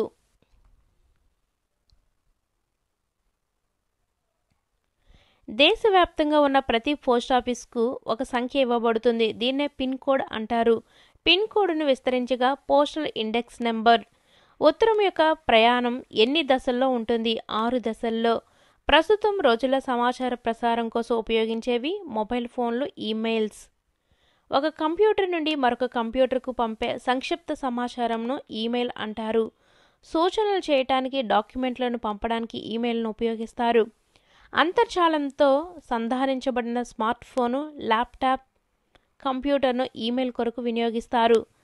బహుళ సమాచార ప్రసారం ఒకే సమయంలో పెద్ద సంఖ్యలో జనాభాకు సమాచారం అందించే మాధ్యమం. వార్తాపత్రికలు, టీవీ లేదా టెలివిజన్, రేడియో బహుళ ప్రసార సాధనాలుగా ఉపయోగపడతాయి.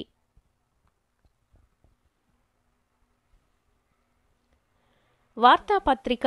వార్తలు, వివిధ వ్యాసాలు, ప్రకటనలు వంటి అనేక అంశాలు వార్తాపత్రికల్లో ఉంటాయి. ప్రపంచ వార్తలను, సమాచారాన్ని ప్రింట్ రూపంలో ఎవరైనా పొందవచ్చు. Next radio. వినికిడికి సంబంధించిన పరికరం ఇది. వార్తలు, అభిప్రాయాలు, ప్రసంగాలు రేడియోల ద్వారా వినవచ్చు. తుఫానులు, వరదల సమయంలో వాటి గురించిన సమాచారాన్ని గంటకు రేడియో ద్వారా తెలుసుకోవచ్చు. రేడియోలో అనేక సాంస్కృతిక, విద్యా కార్యక్రమాలను వినవచ్చు. Next television. వినికిడి మరియు దృష్టికి సంబంధించిన సమాచార ప్రసార సాధనం. ప్రపంచంలోని వార్తలను అప్పటికప్పుడే తెలుసుకోవడానికి ఉపయోగపడుతుంది. నెక్స్ట్ లెసన్ చూసి వద్దాం. పండుగలు 3 రకాలు. అవి జాతీయ పండుగలు, వ్యవసాయ సంబంధమైనవి, మతపరమైనవి. జాతీయ పండుగలు ఏంటంటే గణతంత్ర దినోత్సవం, స్వాతంత్ర్య దినోత్సవం. ఏరువాక వ్యవసాయ సంబంధమైనది. మతపరమైన పండుగలు దీపావళి, క్రిస్మస్, రంజాన్. హిందువులు మార్చి లేదా ఏప్రిల్లో జరుపుకునే పండుగ శ్రీరామనవమి. క్రైస్తవులు డిసెంబర్ 25వ తేదీన జరుపుకునే పండుగ క్రిస్మస్. ముస్లింలు జరుపుకునే ప్రధాన పండుగ ఈద్ ఉల్ ఫితర్, రంజాన్. ఈద్ ముబారక్ అంటూ ఒకరికొకరు శుభాకాంక్షలు తెలియజేసుకుంటారు.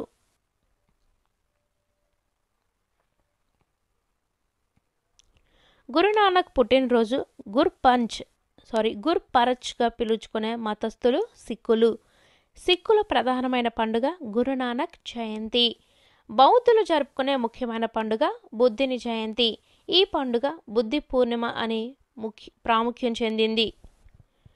పాడేరు వద్ద మోదుగుగల గ్రామంలో జరిగే మోదుకండమ్మ జాతర ఏ నెలలో జరుగుతుంది? మే నెల. సంవత్సరంలో ఒకసారి స్థానిక దేవాలయంలో జరిపే పండుగ జాతర. ఉత్తరాంధ్రలోని గిరిజనులు జరిపే జాతరలో ప్రధానమైన పండుగ మోదుకుండమ్మ తల్లి జాతర.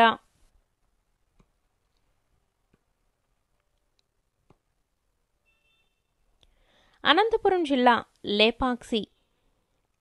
అనంతపురం జిల్లాలోని లేపాక్షిలో వీరభద్రుని గుడి ఉన్నది. ఇక్కడ దీని గురించి మాత్రమే, లేపాక్షి గురించి మొత్తం ఉంటుంది ఇక్కడ. అయితే ఇక్కడ వీటికి చాలా ఈజీగా గుర్తుపెట్టుకోవడానికి కోడ్స్ పెట్టాను. ఆ వీడియో డిస్క్రిప్షన్ మరియు కామెంట్ బాక్స్లో అయితే మెన్షన్ చేస్తాను. ఖచ్చితంగా ఆ కోడ్స్ వీడియో చూసి మీరు కోడ్స్ రాసుకోండి బుక్ దగ్గర కానీ, లేదా మీరు పీడిఎఫ్ ఆల్రెడీ తీసుకున్నట్లయితే ఆ పక్కన కోడ్స్ రాసుకోండి, చాలా బాగా గుర్తుంటాయి. అనంతపురం జిల్లాలోని లేపాక్షిలో వీరభద్రుని గుడి ఉన్నది. 1530లో విజయనగర రాజ్య గవర్నర్లైన విరూపానంద మరియు వీరన్నలు ఈ గుడిని కట్టారు. ప్రపంచ ప్రఖ్యాతిగాంచిన నంది విగ్రహం ఇక్కడుంది. ఈ నందిని లేపాక్షి బసవన్న అని పిలుస్తారు. నెక్స్ట్ 169 చూడండి, ఇక్కడ 168, 169, నెక్స్ట్ 170. వైఎస్ఆర్ కడప జిల్లా సిద్ధవటం కోట. సిద్ధవటం కోట పెన్నా నది ఒడ్డున ఉన్నది. దీనిని క్రీస్తకం 1303 సంవత్సరంలో 30 ఎకరాల భూమిలో కట్టారు. కోటకు ఉన్న 2 ప్రధాన ద్వారాలు నిర్మాణపరంగా శోభాయమానంగా ఉన్నాయి. ఈ కోటను దక్షిణ కాశీకి ప్రధాన ద్వారంగా అక్కడి ప్రజలు భావిస్తారు. నెక్స్ట్ చిత్తూరు జిల్లా చంద్రగిరి కోట గురించి చూడండి. చంద్రగిరి కోట యాదవ నాయకుల చేత 11వ శతాబ్దంలో విజయనగర రాజ్య పాలకుల అధీనంలో కట్టబడింది. వీటికి చాలా ఈజీగా కోడ్స్ అయితే పెట్టాను, ఖచ్చితంగా అయితే వీడియో లింక్ ఓపెన్ చేసి మీరు రాసుకోండి. కోటలో రాజ్మహల్, రాణి మహల్ చెక్కు చెదరకుండా 300 సంవత్సరాలుగా అలాగే ఉండటం గొప్ప విషయం. నెక్స్ట్ రోళ్లపాడు శాంక్చురీ పక్షి సంరక్షణ కేంద్రం, వేటికి ఆవాసము బట్టమేకపెట్ట. బట్టమేకపెట్ట ఏ జిల్లాలో ఉంది? కర్నూలు. శ్రీ పొట్టి శ్రీరాములు నెల్లూరు జిల్లా. Satish Dhawan Indian space research organisation ISRO. So ఇక్కడ పులికాట్ సరస్సు దగ్గరలో సూళ్లూరుపేటలో నిర్మించబడింది. కృత్రిమ ఉపగ్రహాలకు ర్యాకెట్ల ద్వారా ఇక్కడి నుండి అంతరిక్షంలోకి పంపుతూ ఉంటారు. నేలపట్టు వద్ద పులికాట్ సరస్సులో ఫ్లెమింగో పక్షుల శాంక్చురీ ఉన్నది. ఇక్కడ ప్రతి సంవత్సరం ఫ్లెమింగో పండుగ జరుపుతారు.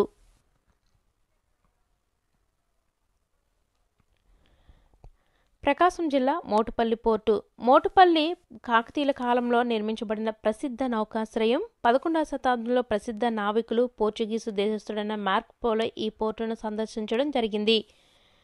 గంధం, ముత్యాలు, లోహం, పట్టు, మిరియాలు, దంతం వంటి ఈ పోర్టు నుండి ప్రపంచవ్యాప్తంగా అన్ని దేశాలకు ఎగుమతి అయ్యేవి. నెక్స్ట్ 174. గుంటూరు జిల్లా అమరావతి స్తూపం. అమరావతి స్తూపం శిథిలావస్థకు చేరిన బౌద్ధ స్తూపం. అమరావతి, ధరణికోట ఈ 2 ఆంధ్ర శాతవాహనుల రాజధానులు. శాతవాహనులు బౌద్ధ మతాన్ని అనుసరించి అనేక స్తూపాలను నిర్మించారు. నెక్స్ట్ కృష్ణా జిల్లా కొండపల్లి కోట. కొండపల్లి కోట కృష్ణా జిల్లాలో విజయవాడకు దగ్గరలో ఉన్నది. ముసునూరి నాయకులు ఈ కోటను కట్టించారు. 1370లో ముసునూరి నాయకుల పతనం తర్వాత కొండవీడు రెడ్డి రాజులు ఈ కోటను ఆక్రమించారు. సో చాలా ఇంపార్టెంట్ అండి, ఎందుకంటే ఎక్కువ కంటెంట్ ఈ లెసన్లో ఉంటుంది. దీని మీద బిట్స్ ఎక్కువగా అడిగే అవకాశం ఉంటుంది. నెక్స్ట్ పశ్చిమ గోదావరి జిల్లా కొల్లేరు సరస్సు. భారతదేశంలో పెద్ద మంచినీటి సరస్సుల్లో ఈ కొల్లేరు సరస్సు అనేది ఒకటి. గోదావరి, కృష్ణా నదుల మధ్య విస్తరించి ఉంది. కొల్లేరు సరస్సు వద్ద ఆటపాక పక్షి సంరక్షణ కేంద్రం నెలకొని ఉంది. దీని విస్తీర్ణం 673 చదరపు కిలోమీటర్లు. 673. 673 చదరపు కిలోమీటర్లు. ఈ పక్షి సంరక్షణ కేంద్రం పెలికాన్లు, సైబీరియా కొంగలు, పెయింటెడ్ స్టాక్స్ అను వలస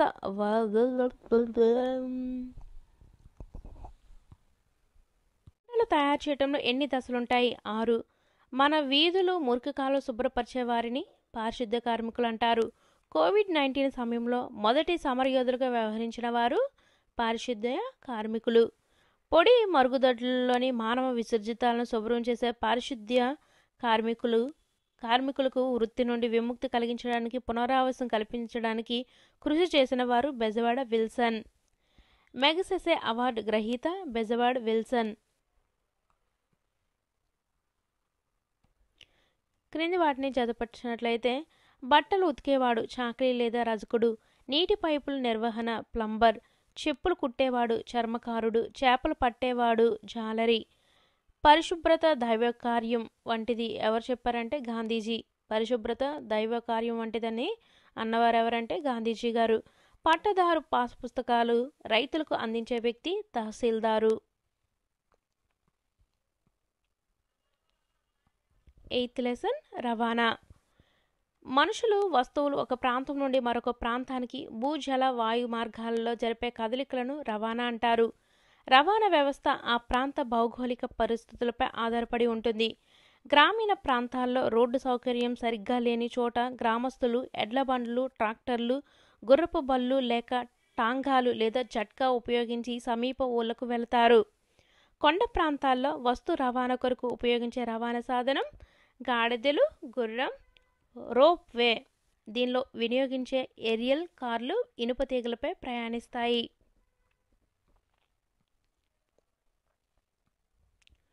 ఈ అడవుల్లో నివసించే గిరిజనులు కాలిబాటలను ఉపయోగించి ఒక ప్రాంతం నుండి మరొక ప్రాంతానికి ప్రయాణిస్తారు. నల్లమల. డోలీలను దేనికి ఉపయోగిస్తారు? వృద్ధులను, రోగులను తీసుకెళ్లడానికి. ఎడారి ప్రాంతాలలో ప్రధానమైన రవాణా సౌకర్యం ఒంటె. ఎడారి ఓడ అని దేన్ని అంటారంటే ఒంటె. దీని పొడవాటి కాళ్ళు ఇసుక నుండి వచ్చే వేడి శరీరానికి తాకకుండా కాపాడుతాయి. ఒంటె పాదాలు వెడల్పుగా ఉండడం వలన ఇసుకలో కూడా వేగంగా నడవగలవు. ధ్రువ ప్రాంతాల్లో వినియోగించే రవాణా సాధనం జడల బర్రె లేక కుక్కలు లాగే స్లెడ్జులు. మన దేశంలో మంచుతో కప్పబడి ఉండే పర్వతాలు హిమాలయ పర్వతాలు. గోదావరి నదిలోని లంక గ్రామాలు అగడాల లంక, కోమటి లంక, చెట్టుకపాడు. లంక గ్రామాల ప్రజలు రవాణా సౌకర్యంగా ఉపయోగించేవి పుట్టిల్లు, పడవలు, ఫంటులు. శాస్త్రవేత్తలు అత్యంత వేగంగా ప్రయాణించే బుల్లెట్ ట్రైన్లు, నీటిపైన వేగంగా ప్రయాణించే వాటర్ కార్లను, గాలిలో ఎగిరే డ్రోన్లను అభివృద్ధి చేసి ప్రయాణాన్ని మరింత వేగంగా, సులభతరంగా ఉండే వాహనాలను రూపొందిస్తున్నారు.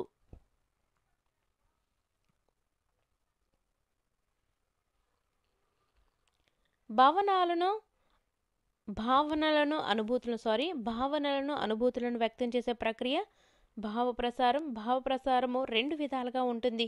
వ్యక్తిగత భావప్రసారము, 2 బహుళ సమాచార ప్రసారము. వ్యక్తిగత భావప్రసారం కోసం ఉపయోగించినవి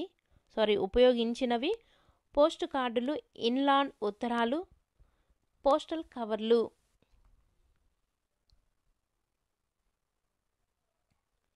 దేశవ్యాప్తంగా ఉన్న ప్రతి పోస్టాఫీస్కు ఒక సంఖ్య ఇవ్వబడుతుంది. దీన్నే పిన్ కోడ్ అంటారు. పిన్ కోడ్ను విస్తరించగా పోస్టల్ ఇండెక్స్ నెంబర్. ఉత్తరం యొక్క ప్రయాణం ఎన్ని దశల్లో ఉంటుంది? 6 దశల్లో. ప్రస్తుతం రోజుల సమాచార ప్రసారం కోసం ఉపయోగించేవి మొబైల్ ఫోన్లు, ఈమెయిల్స్. ఒక కంప్యూటర్ నుండి మరొక కంప్యూటర్కు పంపే సంక్షిప్త సమాచారంను ఈమెయిల్ అంటారు. సూచనలు చేయటానికి, డాక్యుమెంట్లను పంపడానికి ఈమెయిల్ను ఉపయోగిస్తారు.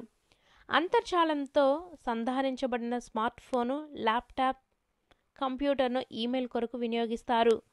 బహుళ సమాచార ప్రసారం ఒకే సమయంలో పెద్ద సంఖ్యలో జనాభాకు సమాచారం అందించే మాధ్యమం. వార్తాపత్రికలు, టీవీ లేదా టెలివిజన్, రేడియో బహుళ ప్రసార సాధనాలుగా ఉపయోగపడతాయి.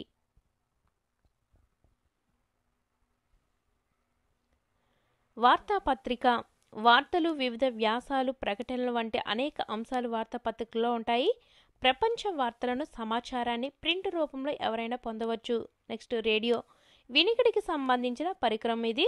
వార్తలు, అభిప్రాయాలు, ప్రసంగాలు రేడియోల ద్వారా వినవచ్చు. తుఫానులు, వరదల సమయంలో వాటి గురించిన సమాచారాన్ని గంటకు రేడియో ద్వారా తెలుసుకోవచ్చు. రేడియోలో అనేక సాంస్కృతిక, విద్యా కార్యక్రమాలను వినవచ్చు. Next television. వినికిడి మరియు దృష్టికి సంబంధించిన సమాచార ప్రసార సాధనం. ప్రపంచంలోని వార్తలను అప్పటికప్పుడే తెలుసుకోవడానికి ఉపయోగపడుతుంది. నెక్స్ట్ లెసన్ చూసి వద్దాం. పండుగలు 3 రకాలు. అవి జాతీయ పండుగలు, వ్యవసాయ సంబంధమైనవి, మతపరమైనవి. జాతీయ పండుగలు ఏంటంటే గణతంత్ర దినోత్సవం, స్వాతంత్ర్య దినోత్సవం. ఏరువాక వ్యవసాయ సంబంధమైనది. మతపరమైన పండుగలు దీపావళి, క్రిస్మస్, రంజాన్. హిందువులు మార్చి లేదా ఏప్రిల్లో జరుపుకునే పండుగ శ్రీరామనవమి. క్రైస్తవులు డిసెంబర్ 25వ తేదీన జరుపుకునే పండుగ క్రిస్మస్. ముస్లింలు జరుపుకునే ప్రధాన పండుగ ఈద్ ఉల్ ఫితర్, రంజాన్. ఈద్ ముబారక్ అంటూ ఒకరికొకరు శుభాకాంక్షలు తెలియజేసుకుంటారు.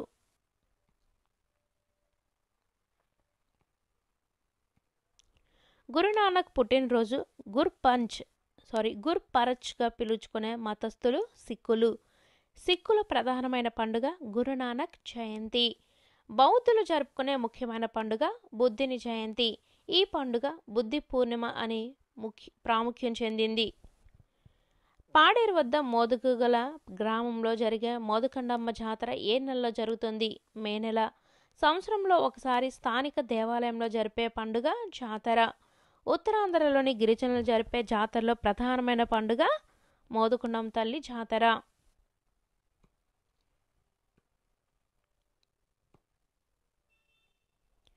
అనంతపురం జిల్లా లేపాక్షి. అనంతపురం జిల్లాలోని లేపాక్షిలో వీరభద్రుని గుడి ఉన్నది. ఇక్కడ దీని గురించి మాత్రమే, లేపాక్షి గురించి మొత్తం ఉంటుంది ఇక్కడ.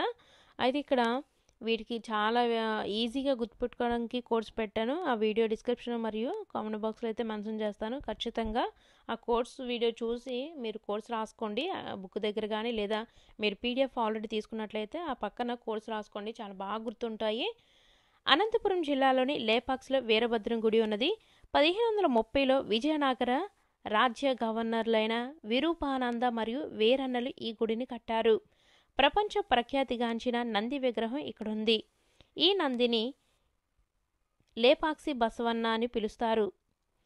నెక్స్ట్ 169 చూడండి, ఇక్కడ 168, 169. నెక్స్ట్ 170. వైఎస్ఆర్ కడప జిల్లా సిద్ధవటం కోట. సిద్ధవటం కోట పెన్నా నది ఒడ్డున ఉన్నది. దీనిని క్రీస్తకం 1303 సంవత్సరంలో 30 ఎకరాల భూమిలో కట్టారు. కోటకు ఉన్న 2 ప్రధాన ద్వారాలు నిర్మాణపరంగా శోభాయమానంగా ఉన్నాయి. ఈ కోటను దక్షిణ కాశీకి ప్రధాన ద్వారంగా అక్కడి ప్రజలు భావిస్తారు. నెక్స్ట్ చిత్తూరు జిల్లా చంద్రగిరి కోట గురించి చూడండి. చంద్రగిరి కోట యాదవ నాయకుల చేత 11వ శతాబ్దంలో విజయనగర రాజ్య పాలకుల అధీనంలో కట్టబడింది. వీటికి చాలా ఈజీగా కోడ్స్ అయితే పెట్టాను. ఖచ్చితంగా అయితే వీడియో లింక్ ఓపెన్ చేసి మీరు రాసుకోండి.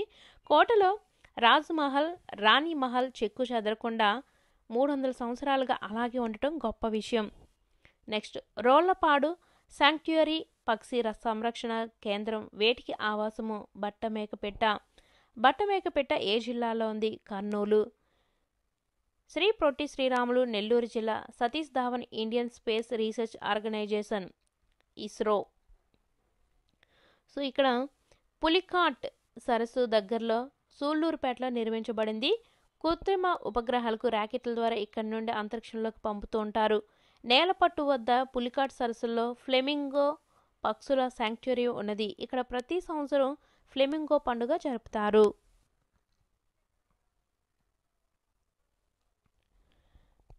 ప్రకాశం జిల్లా మోటుపల్లి పోర్టు. మోటుపల్లి కాకతీయుల కాలంలో నిర్మించబడిన ప్రసిద్ధ నౌకాశ్రయం. 11వ శతాబ్దంలో ప్రసిద్ధ నావికులు పోర్చుగీసు దేశస్థుడైన మార్కోపోలో ఈ పోర్టును సందర్శించడం జరిగింది. గంధం, ముత్యాలు, లోహం, పట్టు, మిరియాలు, దంతం వంటి ఈ పోర్టు నుండి ప్రపంచవ్యాప్తంగా అన్ని దేశాలకు ఎగుమతి అయ్యేవి. నెక్స్ట్ 174. గుంటూరు జిల్లా అమరావతి స్తూపం. అమరావతి స్తూపం శిథిలావస్థకు చేరిన బౌద్ధ స్తూపం. అమరావతి, ధరణికోట ఈ 2 ఆంధ్ర శాతవాహనుల రాజధానులు. శాతవాహనులు బౌద్ధ మతాన్ని అనుసరించి అనేక స్తూపాలను నిర్మించారు. నెక్స్ట్ కృష్ణా జిల్లా కొండపల్లి కోట. కొండపల్లి కోట కృష్ణా జిల్లాలో విజయవాడకు దగ్గరలో ఉన్నది. ముసునూరి నాయకులు ఈ కోటను కట్టించారు. 1370లో ముసునూరి నాయకుల పతనం తర్వాత కొండవీడు రెడ్డి రాజులు ఈ కోటను ఆక్రమించారు. పశ్చిమ గోదావరి జిల్లా కొల్లేరు సరస్సు. భారతదేశంలో పెద్ద మంచినీటి సరస్సుల్లో ఇదొకటి. గోదావరి కృష్ణా నదుల మధ్య విస్తరించి ఉంది. కొల్లేరు సరస్సు వద్ద ఆటపాక పక్షి సంరక్షణ కేంద్రం నెలకొని ఉంది. దీని విస్తీర్ణం 673 చదరపు కిలోమీటర్లు. ఈ పక్షి సంరక్షణ కేంద్రం పెలికాన్లు, సైబీరియా కొంగలు, పెయింటెడ్ స్టాక్స్ అను వలస పక్షులకు సంరక్షణ ప్రదేశం. నెక్స్ట్ తూర్పుగోదావరి జిల్లా కోరింగా. కోరింగా వన్యప్రాణ సంరక్షణ కేంద్రం తూర్పుగోదావరి జిల్లాలో ఉన్నది. భారతదేశంలో విస్తరించిన మడ అడవుల్లో 2వ పెద్దది.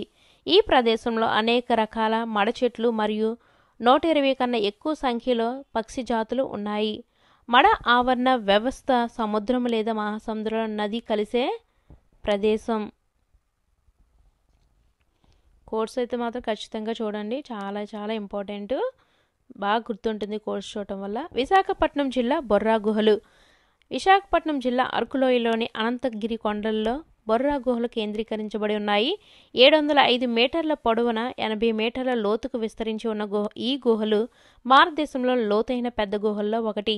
ఈ బొర్రా గుహలు సున్నప్రాయ నిక్షేపాల మధ్య ప్రవహించిన గోస్తని నది కారణంగా ఏర్పడినాయి. విజయనగరం జిల్లా బొబ్బిలికోట. బొబ్బిలికోట విజయనగరం జిల్లాలో ఉంది. 19వ శతాబ్దంలో ఈ కోట నిర్మించబడింది.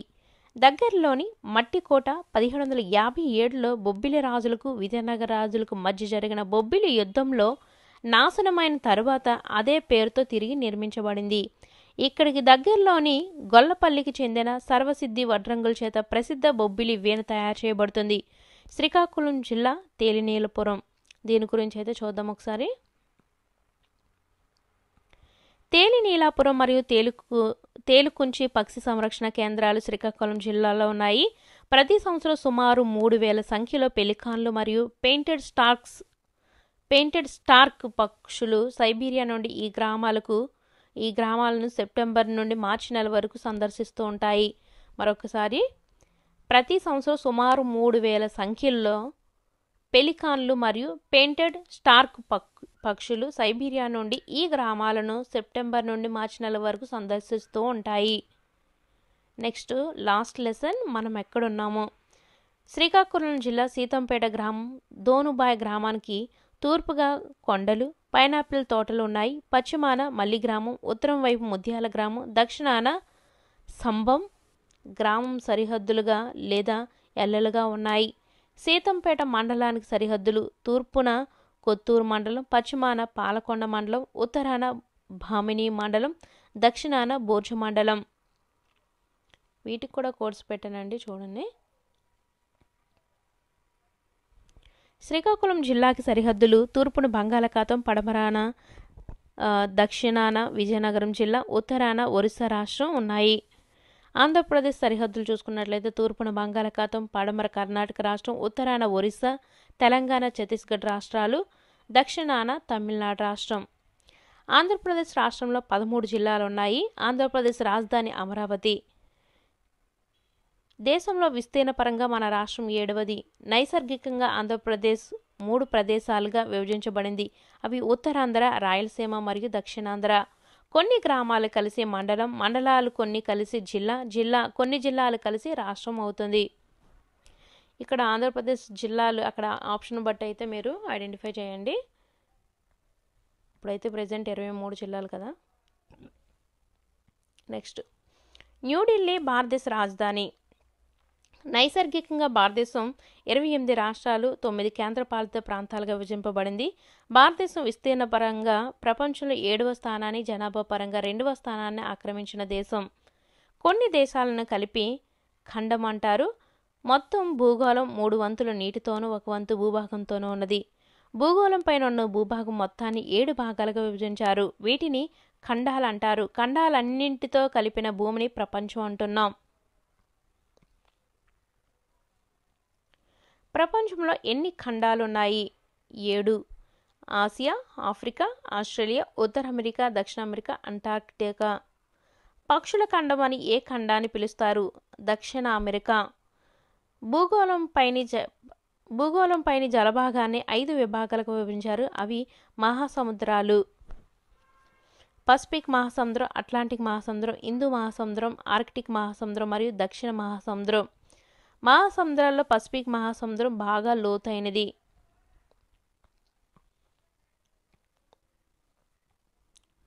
భూమిపై అమెజాన్ వంటి బాగా దట్టమైన అరణ్యాలు, హిమాలయాల వంటి ఎత్తైన పర్వతాలు, సహారా వంటి విశాలమైన ఎడారులు, పసిఫిక్ వంటి గొప్ప లోతైన మహాసముద్రాలు ఉన్నాయి. ప్రపంచంలోని వివిధ ప్రదేశాల్లో నివసించే ప్రజల జీవన స్థితిగతులు అక్కడి శీతోష్ణ స్థితి పరిస్థితులపై ఆధారపడి ఉంటాయి. భూమి తన చుట్టూ తాను తిరగడాన్ని భ్రమణం అంటారు. ఒకసారి పూర్తిగా తిరగడానికి భూమికి 24 గంటలు పడుతుంది. భూమి సూర్యుని చుట్టూ తిరగడాన్ని పరిభ్రమణం అంటారు. భూమి పరిభ్రమించడానికి 365 1/4 రోజులు పడుతుంది. భూమి యొక్క చలనం రాత్రి పగలకు కారణమవుతుంది. భూమి సూర్యుని చుట్టూ కూడా తిరుగుతుంది. తాను గుండ్రంగా తిరుగుతూ సూర్యుని చుట్టూ తిరుగుతూ ఉన్నప్పుడు సూర్యునికి ఎదురుగా ఉన్న భూభాగంలో పగటిపూట ఉంటుంది. సూర్యునికి ఎదురుగా లేని ప్రదేశాల్లో రాత్రిపూట ఉంటుంది.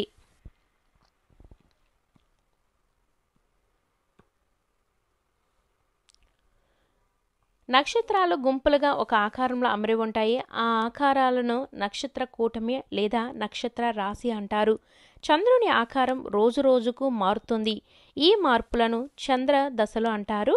రాత్రివేళ చంద్రుడు పూర్తిగా గుండ్రంగా కనిపిస్తే ఆ రోజును పౌర్ణమి అని, చంద్రుడు కనిపించని రోజును అమావాస్య అని అంటారు.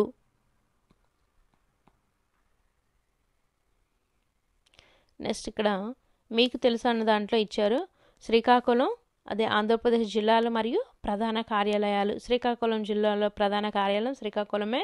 విజయనగరమే. విశాఖపట్నం తూర్పుగోదావరి, కాకినాడలో ప్రధాన కార్యాలయం ఉంది. పశ్చిమ గోదావరిలో అయితే ఏలూరులో ఉంది ప్రధాన కార్యాలయం. కృష్ణ మచిలీపట్నం. గుంటూరే. ప్రకాశం ఒంగోలు. పొట్టి శ్రీరాములు నెల్లూరే. చిత్తూరు. వైఎస్ఆర్ కడపలోనే ప్రధాన కార్యాలయం ఉంది. అనంతపురం కర్నూలే. రాష్ట్రాలు, రాజధానులు. వీటి గురించి నేను చెప్పిన దానికన్నా ఆల్రెడీ జీకే టాపిక్స్ కోర్స్ చెప్తున్నాను కదా, దాంట్లో ఫస్ట్ టాపిక్ రాష్ట్రాలు, రాజధానుల గురించే చేశానండి. దాంట్లో క్లియర్గా కోర్స్ అయితే పెట్టాను. ఇవే తీసుకున్నాను. 4th ఈవీఎస్లో ఉన్న ఈ టాపిక్సే చేశాను. చాలా క్లియర్గా అయితే కోర్స్ పెట్టాను. చూడండి, డిస్క్రిప్షన్ మరియు కామెంట్ బాక్స్లో అయితే ఇచ్చాను. లింక్ ఓపెన్ చేసి మీరు కోర్సు వీలైతే నోట్బుక్లో రాసుకొని చాలా బాగా గుర్తుంటుందండి. కోర్స్ పెట్టుకొని చదవడం వల్ల ఎక్కువ కంటెంట్ని చాలా సులభమైన పద్ధతిలో చాలా తక్కువ టైంలో మనం నేర్చుకోవచ్చు. ఎందుకంటే మన దగ్గర చాలా ఎక్కువ కంటెంట్ ఉంది చదవడానికి. మెథడ్స్ అనివ్వండి, మన కంటెంట్ సబ్జెక్టులు అన్నీ ఉన్నాయి. సో అవన్నీ చదివి ఇటు జీకే అనేది అసలు అనంతం అండి.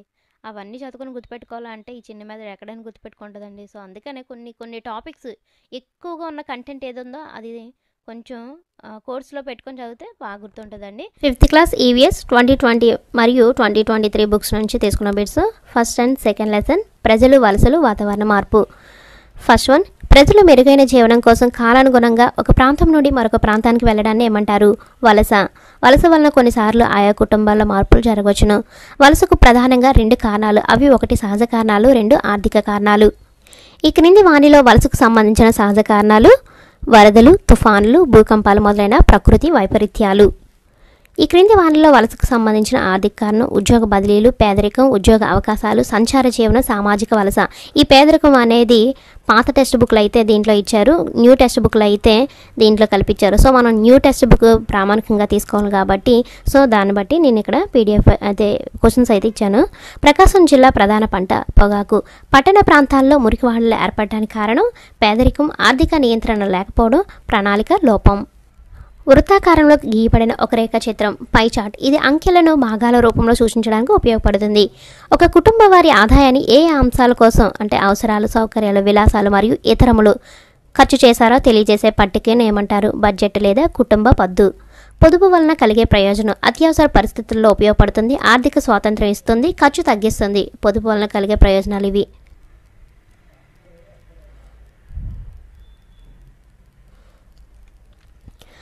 మనుషులు బతకడానికి కావలసిన కనీస సదుపాయాలు, అవసరాలు. సుఖవంతమైన జీవితం గడపడానికి అవసరమైన సదుపాయాలు, సౌకర్యాలు. ఎక్కువ ఖర్చుతో కూడిన ఎక్కువ సుఖవంతమైన సదుపాయాలు, విలాసాలు. నిత్యావసర సరుకులు, ఆహారం, కూరగాయలు, ఇల్లు మొదలైనవి ఈ అంశానికి చెందుతాయి. అవసరాలు ఐరన్ పోలిక్ మాత్రల ఉపయోగము రక్తహీనతను తగ్గిస్తుంది. కలలు కనండి, ఆ కలలు సాకారం అయ్యే వరకు విశ్రమించకండి అని అన్నది అబ్దుల్ కలాం. అబ్దుల్ కలాం గారి పూర్తి పేరు అవుల్ పకీర్ జైనులబ్దీన్ అబ్దుల్ కలాం. అబ్దుల్ కలాం జన్మించిన రాష్ట్రం తమిళనాడు. 15 అక్టోబర్ 1931లో జన్మించారు. 27 జూలై 2015న సిల్లాంగ్ మేఘాలయలో మరణించారు. సముద్రం ఒడ్డున ఎగురుతున్న పక్షిని చూసి తను అలా ఎగరాలని కలలు కన్న రాష్ట్రపతి ఎవరు? అబ్దుల్ కలాం. అంటే ఎక్కడ మీకు బిట్టు మిస్ చేయకుండా అయితే ఇవ్వడం జరిగింది ఫ్రెండ్స్. మీకు టెక్స్ట్ బుక్ అవసరం లేదు. మిసైల్ మ్యాన్ ఆఫ్ ఇండియాగా పేరుగాంచిన వ్యక్తి అబ్దుల్ కలాం. అబ్దుల్ కలాం భారతదేశానికి 8వ రాష్ట్రపతిగా 2002 నుండి 2007 వరకు పనిచేశారు. 11వ రాష్ట్రపతిగా. సాధారణంగా ఒక ప్రాంతంలోని ఒక ఉష్ణోగ్రత, వర్షపాతం, తేమ మొదలైన పరిస్థితులను ఏమంటారు? వాతావరణం. విశ్వంలో ఒక సుందరమైన నీలి గ్రహం భూమి. ఈ క్రింది వానిలో వాతావరణ మార్పులు సంభవించడానికి కారణం చెట్లు నరకటం, వ్యర్థాలను, ఇంధనాలను మండించడం, గనుల తవ్వకం. ఈ క్రింది వానిలో వాతావరణ మార్పు ప్రభావం వరదలు, సునామీ, కరువు, మంచు కరగడం, అడవుల తగలబెట్టుట. వేడిగాలుల వలన అడవులు తగలబడిపోవడాన్ని ఏమంటారు? కార్చిచ్చు. ఆస్ట్రేలియా అడవుల్లో కార్చిచ్చు ప్రమాదంలో నశించిపోయిన జంతుజాలం 50 కోట్లకు పైగా. ఆస్ట్రేలియా అడవుల్లో కార్చిచ్చు ప్రమాదం జరిగిన సంవత్సరం 2020. మనం నివసిస్తున్న భూమి రోజురోజుకు వేడెక్కుతుంది. దీన్నే మనం డాష్ అంటున్నాము, గ్లోబల్ వార్మింగ్. క్రింది వానిలో సహజ వనరు నీరు, బొగ్గు, ఇంధనం. నెక్స్ట్, ఈ క్రింది వానిలో గ్లోబల్ వార్మింగ్ కారణము రీఫ్రిజిరేటర్లు, ఎయిర్ కండిషన్లు, మోటార్ వాహనాలు. భూమికి ఊపిరితిత్తులు లాంటివి అడవులు. 2018లో ఐక్యరాజ్య సమితి వాతావరణ మార్పు సదస్సులో తన ప్రసంగాన్ని వినిపించిన స్వీడన్కు చెందిన పర్యావరణ కార్యకర్త గ్రెటా థన్బర్గ్. చిప్కో ఉద్యమం జరిగిన సంవత్సరము 1970. ఇవి జీకే బిట్స్ కింద కూడా యూజ్ ఉంటాయి ఫ్రెండ్స్. హిందీ భాషలో చిప్కో అంటే అర్థము హత్తుకోవడం. పర్యావరణ పరిరక్షణకు మార్గము ప్లాస్టిక్ వాడకాన్ని నిరోధించడం, జనపనార సంచులను వాడటం, మొక్కలను నాటడం, అడవుల నరికివేతను అరికట్టడం, ఏసీలు, రీఫ్రిజిరేటర్ల వాడకం తగ్గించడం. మన ఆరోగ్యానికి, పర్యావరణానికి ప్రమాదకరమైనవి ఏంటంటే దీపావళి, నూతన సంవత్సరం సందర్భంగా టపాసులు కాల్చడం, క్రిస్మస్ సందర్భంగా చెట్లు కొనిఫర్ నరకడం, హోలీ పండుగ సందర్భంగా రసాయనిక రంగులు వాడటం. ఈ ఆకులో భోజనం చేయడం మంచి సాంప్రదాయము. అరటి ఆకులో. ఈ లెసన్కి సంబంధించిన నినాదం ప్రకృతిని కాపాడండి, భవిష్యత్తును కాపాడండి, మొక్కలను కాపాడండి, జీవితాలను కాపాడండి. నిజంగా మొక్కలను మనం కాపాడినట్లయితే మనల్ని అది భవిష్యత్తులో అయితే కాపాడుతుంది. సో ప్లీజ్ మీకు కొంచెం ప్లేస్ ఉన్నా సరే మొక్కలను అయితే నాటండి ఫ్రెండ్స్. థర్డ్ లెసన్ మనం ధరించే దుస్తులు. ఫోర్త్ లెసన్ అవయవ వ్యవస్థలు. ఎక్కడ స్కిప్ చేయకుండా ఎండ్ వరకు అయితే చూసండి. ఫస్ట్ వన్, మొక్కలు, జంతువుల నుండి లభించే దారాలను ఏమంటారు? సహజ దారాలు. రసాయనాలు ఉపయోగించి యంత్రాల ద్వారా తయారు చేసే దారాలను ఏమంటారు? కృత్రిమ దారాలు. మొక్కల నుండి తయారయ్యే సహజ దారాలు నూలు, జనపనార. జంతువుల నుండి తయారయ్యే సహజ దారాలు పట్టు, ఉన్ని. పత్తి మొక్కల కాయల నుండి దారాలు తీస్తారు. వీటిని చక్రాలపై ఒడికి నాణ్యమైన దారాలు తయారు చేస్తారు. ఈ కండెలను మగ్గంపై నేస్తారు. వీటిని ఏమంటారు? నూలు వస్త్రాలు. ఏ వస్త్రాలను చెమటను పీల్చుకొని శరీరాన్ని చల్లగా ఉంచుతాయి? నూలు మెత్తగా తెల్లగా ఉంటుంది. వేసవిలో ఈ వస్త్రాలు ధరించడం మంచిది. నూలు వస్త్రాలు. క్రింది వానిలో మృదువైనది, అందమైనది. పట్టు. జనపనార సంచులు, తాళ్ళు, డిజైనర్ దుస్తులు వీటి నుండి తయారు చేస్తారు. జనపనార. లెనిన్ దుస్తులు వీటి నుండి తయారు చేస్తారు. అవిసె మొక్కల నుండి. టెర్లిన్ దుస్తులు అవిసె మొక్కల నుండి తయారు చేస్తారు. ఇది ఓల్డ్ టెస్ట్‌బుక్ సంబంధించిన బిట్. అలాగే పట్టు పురుగు యొక్క గొంగళి పురుగు ఏ ఆకులను తింటుంది? మల్బరీ ఆకులు. ఉన్నితో తయారు చేసేవి స్వెటర్లు, రగ్గులు. ఈ ఉన్ని వస్త్రాలు మన శరీరాన్ని వెచ్చగా ఉంచుతాయి కాబట్టి శీతాకాలంలో ధరిస్తాము. పాలిస్టర్, టెర్లిన్, రేయాన్, నైలాన్ మొదలగు బట్టలను పరిశ్రమలో రసాయనాల ద్వారా తయారు చేసే వస్త్రాలను ఏమంటారు? కృత్రిమ వస్త్రాలు, సింథటిక్ వస్త్రాలు. ఇవి ఎక్కువ నాణ్యత, మన్నిక కలిగి ఉంటాయి. జల నిరోధిత గుడ్డతో తయారు చేసేవి గొడుగులు, రెయిన్ కోట్లు. ఈ క్రింది వానిలో కృత్రిమ దారం పాలిస్టర్, టెర్లిన్, రేయాన్, నైలాన్. ఎగ్జామ్లో అయితే క్రింది వాళ్ళు కృత్రిమ దారం కానిది ఏంటని అడిగాను, చూసుకోండి. వివిధ రాష్ట్రాల్లో మగవాళ్ళు ధరించే దుస్తులు. కేరళ లుంగీలు, రాజస్థాన్ కుర్తా, తమిళనాడు చొక్కా, ధోతి. ఓల్డ్ టెక్స్ట్ బుక్లో అయితే రాజస్థాన్లో అంగార్కా అని ఉంది. నెక్స్ట్, పశ్చిమ బెంగాల్లో మగవాళ్ళు ధరించే దుస్తులు కుర్తా, ధోతి. దుస్తులు మనకు ఏ విధంగా ఉపయోగపడతాయి? ఎండ, వాన, చలి నుండి రక్షిస్తాయి. చెమటను పీల్చుకొని శరీరాన్ని చల్లగా ఉంచుతాయి. క్రిములు, కీటకాలు, దుమ్ము, కాలుష్యం బారి నుండి మనల్ని కాపాడుతాయి. మనలను అందంగా కనబడేలా చేస్తాయి. వీచే గాలిని ఏమంటారు? పవనం. తేలికపాటి పవనాన్ని ఏమంటారు? బ్రీజ్. బలమైన పవనాన్ని ఏమంటారు? గేల్. గాలిమరల ద్వారా ఉత్పత్తి అయ్యే విద్యుత్తును ఏమంటారు? పవన విద్యుత్. కొన్ని ప్రాంతాల్లో గాలిమరల ద్వారా బావుల్లో నీటిని తోడి పంట పొలాలకు మళ్లిస్తారు. గాలి యొక్క ధర్మాలు చూసుకున్నట్లయితే శబ్దాలను మోసుకెళ్తుంది, శబ్దాలను ఉత్పత్తి చేస్తుంది, ఒత్తిడి కలుగజేస్తుంది, వాసనలను మోసుకెళ్తుంది, శ్వాస తీసుకోవడానికి గాలి స్థలాన్ని ఆక్రమిస్తుంది. గాలికి బరువు ఉన్నది. బయట కనిపించే అవయవాలు చేతులు, కాళ్ళు, కళ్ళు. అంతర్గత అవయవాలని వేటినంటారు? మెదడు, గుండె, ఊపిరితిత్తులు, కాలేయం, మూత్రపిండాలు. మనం వీటిని నేరుగా చూడలేము. పెద్దవారిలో ఎముకల సంఖ్య 206. ఎముకల చట్రాన్ని ఏమంటారు? అస్థిపంజర వ్యవస్థ. ఈ క్రింది వాటిలో సరైనది. ఎముకల పెరుగుదల శరీరం పొడవు ఎదగడంలో సహాయపడుతుంది. అస్థిపంజర వ్యవస్థ కండరాలు కలిసి శరీరానికి ఆకారాన్ని ఆధారాన్నిస్తాయి. ఇవి అవయవాల కదలికకు తోడ్పడతాయి. మెదడును రక్షించేది కపాలం లేదా పుర్రె. ఊపిరితిత్తులను, గుండెను రక్షించేది ప్రక్కటెముకలు. వెన్నెముక శరీరాన్ని నిటారుగా ఉండేటట్లు చేస్తుంది.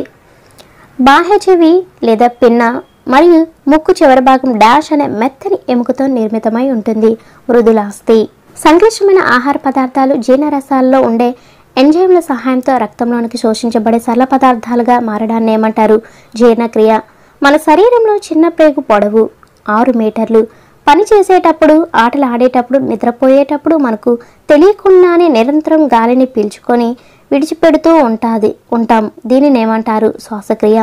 ముక్కు, గాలిగొట్టం, ఊపిరితిత్తులు ఈ వ్యవస్థలోని భాగాలు. శ్వాస వ్యవస్థ. ఈ క్రింది వాక్యాలను పరిశీలించండి. మనం గాలిని పీల్చడం ఉచ్ఛ్వాస, మనం గాలిని విడిచిపెట్టడం నిశ్వాసం. గాలి ఉచ్ఛ్వాస, నిశ్వాసాలను శ్వాసించడం అంటారు. నెక్స్ట్, ఈ క్రింది వాక్యాలను పరిశీలించినట్లయితే ఉచ్ఛ్వాస సమయంలో ఊపిరితిత్తులు వ్యాకోచిస్తాయి, నిశ్వాస సమయంలో ఊపిరితిత్తులు సంకోచిస్తాయి. మనం విడిచే గాలిలో ఎక్కువగా ఉండేవి కార్బన్ డైఆక్సైడ్ మరియు నీటి ఆవిరి. ఊపిరితిత్తుల నుంచి గాలి బయటకు విడవడాన్ని ఏమంటారు? నిశ్వాసం. గుండె, రక్తం మరియు రక్తనాళాలు కలిసి డాష్ను ఏర్పరుస్తాయి. రక్త ప్రసరణ వ్యవస్థ. సో 5th క్లాస్ అనేది కాకుండా చూడండి ఎన్ని బిట్స్ ఉన్నాయి. చాలామంది 5th క్లాసే కదా ఏముంటాయిలే బిట్స్ అనుకుంటారు. చాలా వరకు మనకి తెలియని బిట్స్ కూడా ఉన్నాయి. రక్త ప్రసరణ వ్యవస్థలో భాగము గుండె, రక్తము, రక్తనాళాలు. ధమనులు, సిరలు మరియు రక్తకేశ నాళికలు అనేవి రక్తనాళాలు. క్రింది వానిలో సరైనది. పుపుస ధమనులో చెడు రక్తం ఉంటుంది. సిరలు శరీర భాగాల నుంచి చెడు రక్తం గుండెకు చేరుస్తాయి. పుపుస సిరలలో మంచి రక్తం ఉంటుంది. గుండెకు సంబంధించి ఈ క్రింది వాటిలో సరైనది. దీనిలో 4 గదులు ఉంటాయి. పైన ఉండే 2 చిన్న గదులను కర్ణికలు అంటారు. క్రింద ఉన్న 2 పెద్ద గదులను జఠరికలు అంటారు. మన శరీరంలో సరిపోయే స్థాయిలో రక్తం ఉండాలంటే తీసుకోవాల్సిన ఆహారము వేరుశెనగలు, బెల్లం, నువ్వులు, గుడ్లు, పాలు, ఆకుకూరలు.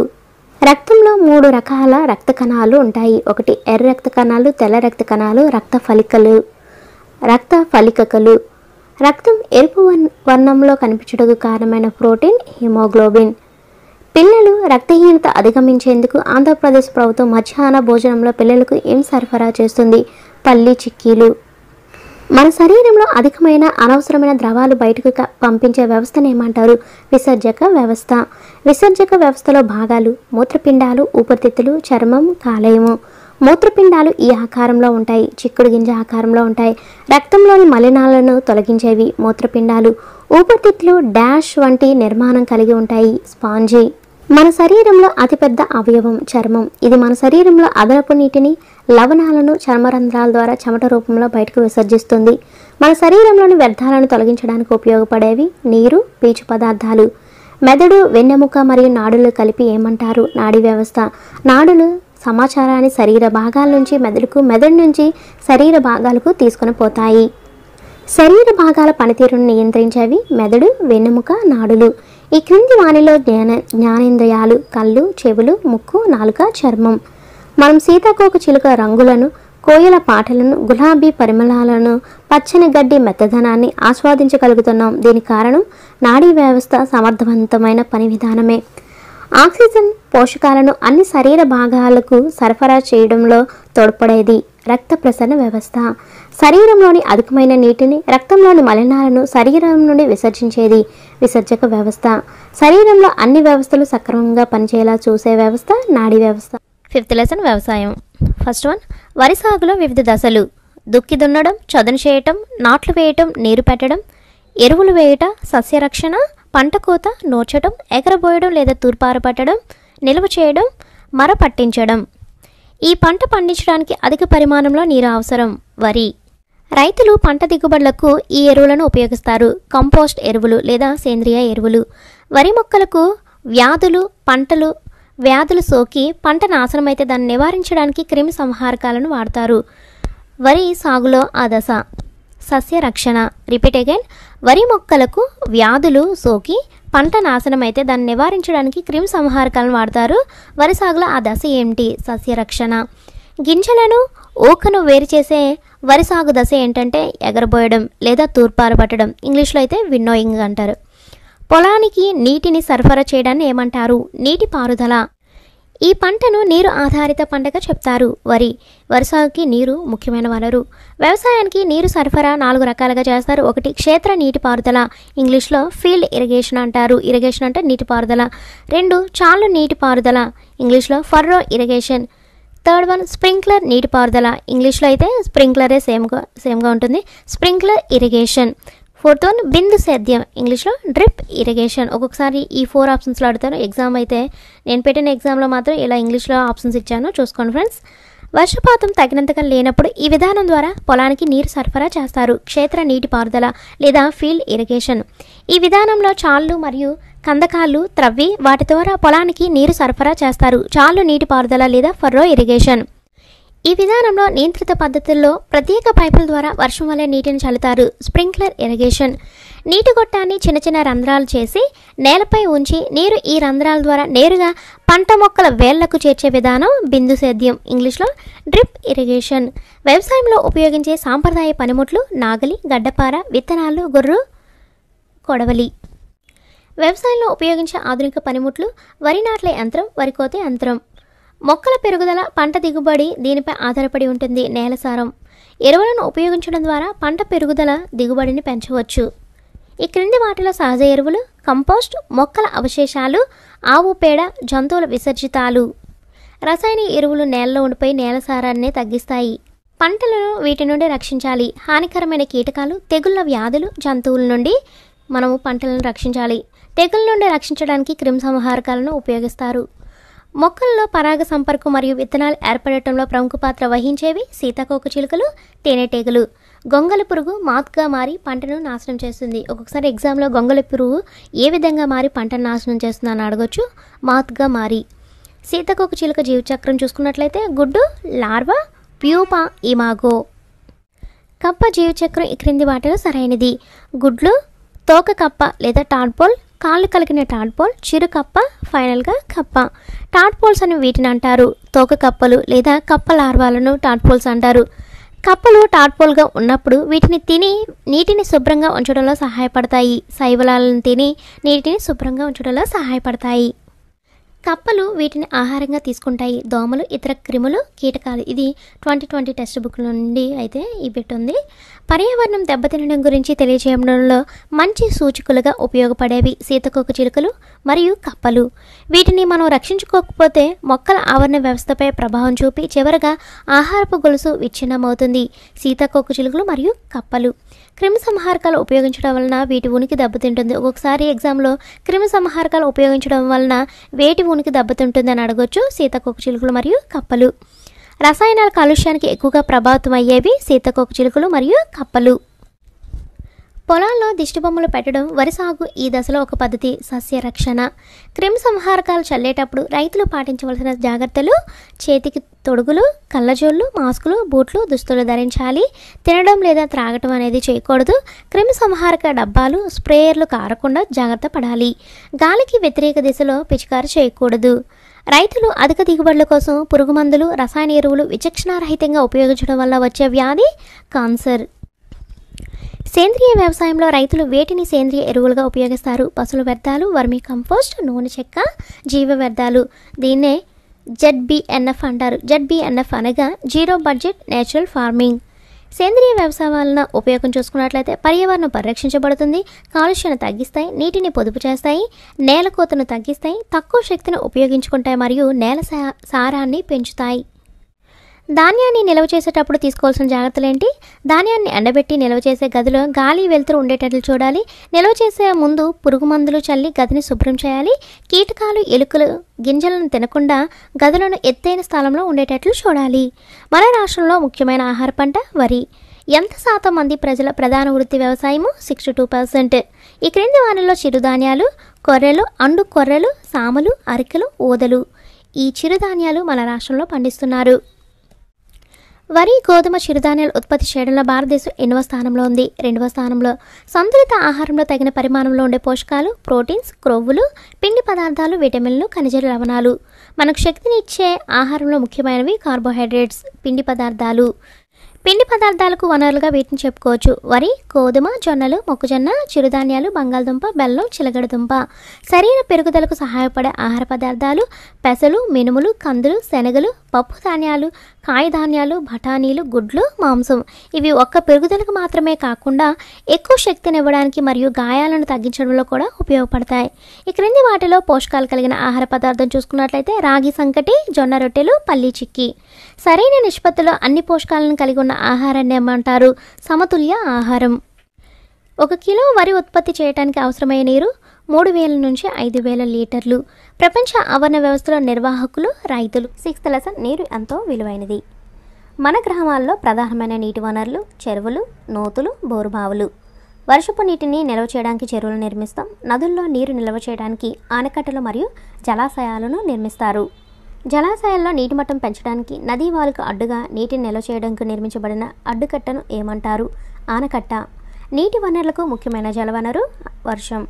ఆనకట్టలను వీటికి ఉపయోగిస్తారు: విద్యుత్ ఉత్పత్తికి, నీటిపారుదలకు, తాగడానికి. ఆనకట్టల వలన ఫలితాలు: వినోదం, వరదల నియంత్రణ, నీటి సరఫరా, జల విద్యుత్, వ్యర్థాల నిర్వహణ, నదుల దిక్సూచి, వన్యజీవులకు ఆవాసం, జల వ్యవహారం, ఈత కొట్టడం మొదలైన వినోదాత్మక కార్యక్రమాలకు కూడా ఆలవాలంగా ఉంటాయి.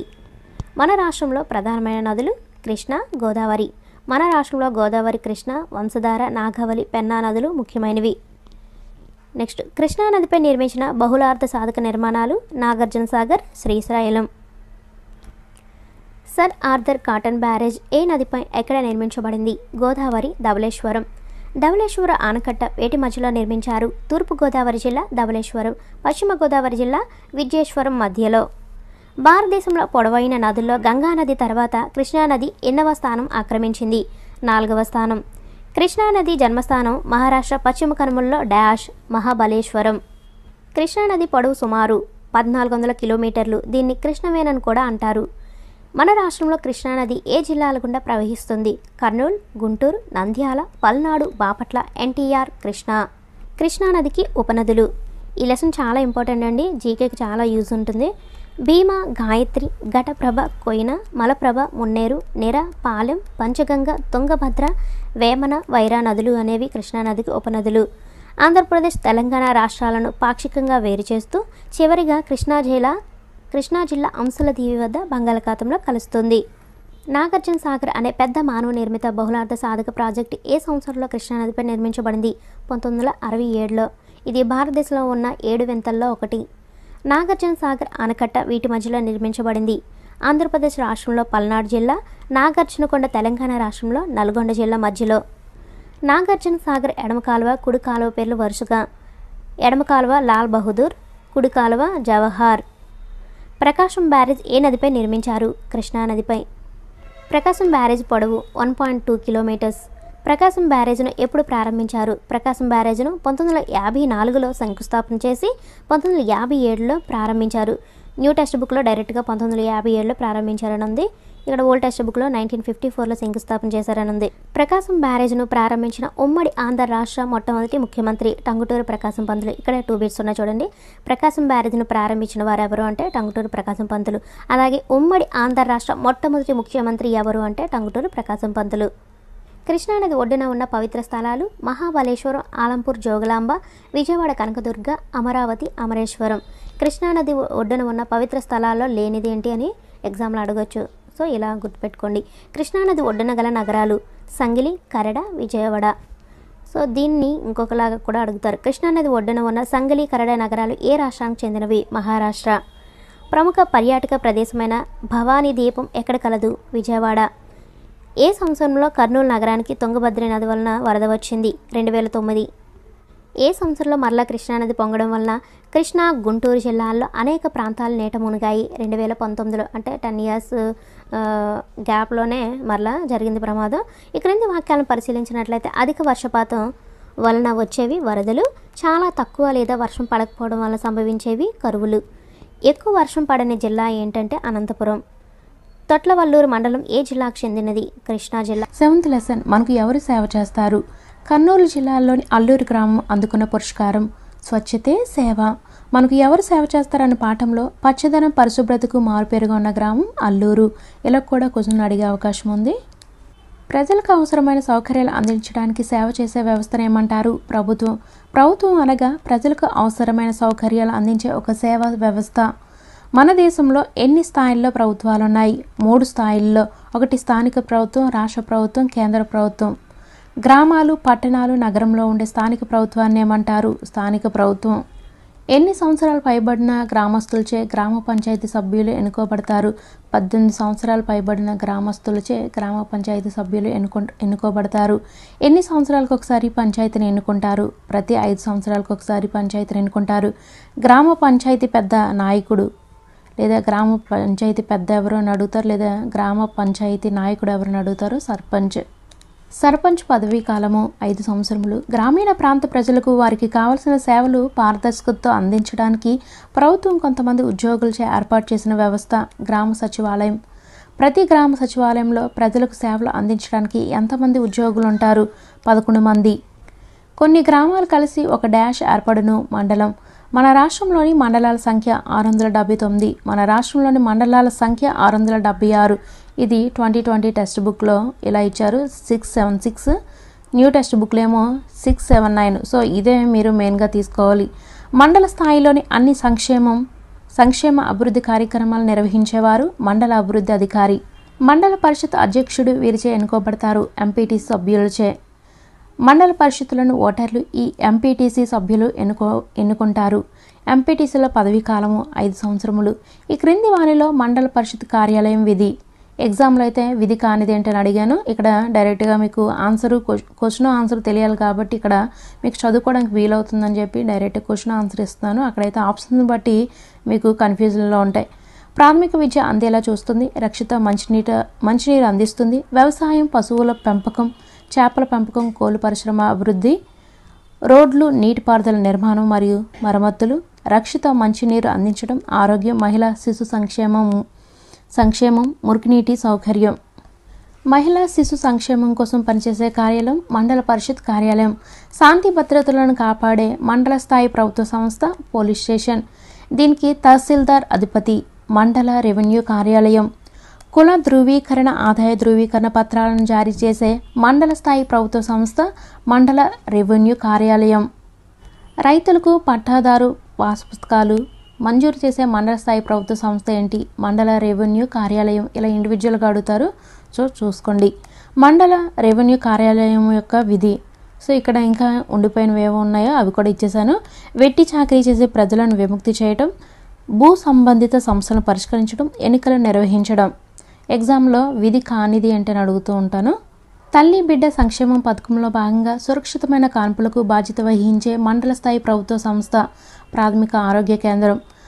పొదుపు మరియు డిజిటల్ లావాదేవీలను చూడటం, రైతులకు రుణాలు అందించడం ఈ మండల స్థాయి ప్రభుత్వ సంస్థ బ్యాంక్. క్రింది వారిలో మండల విద్యా వనరుల కేంద్రం యొక్క విధి.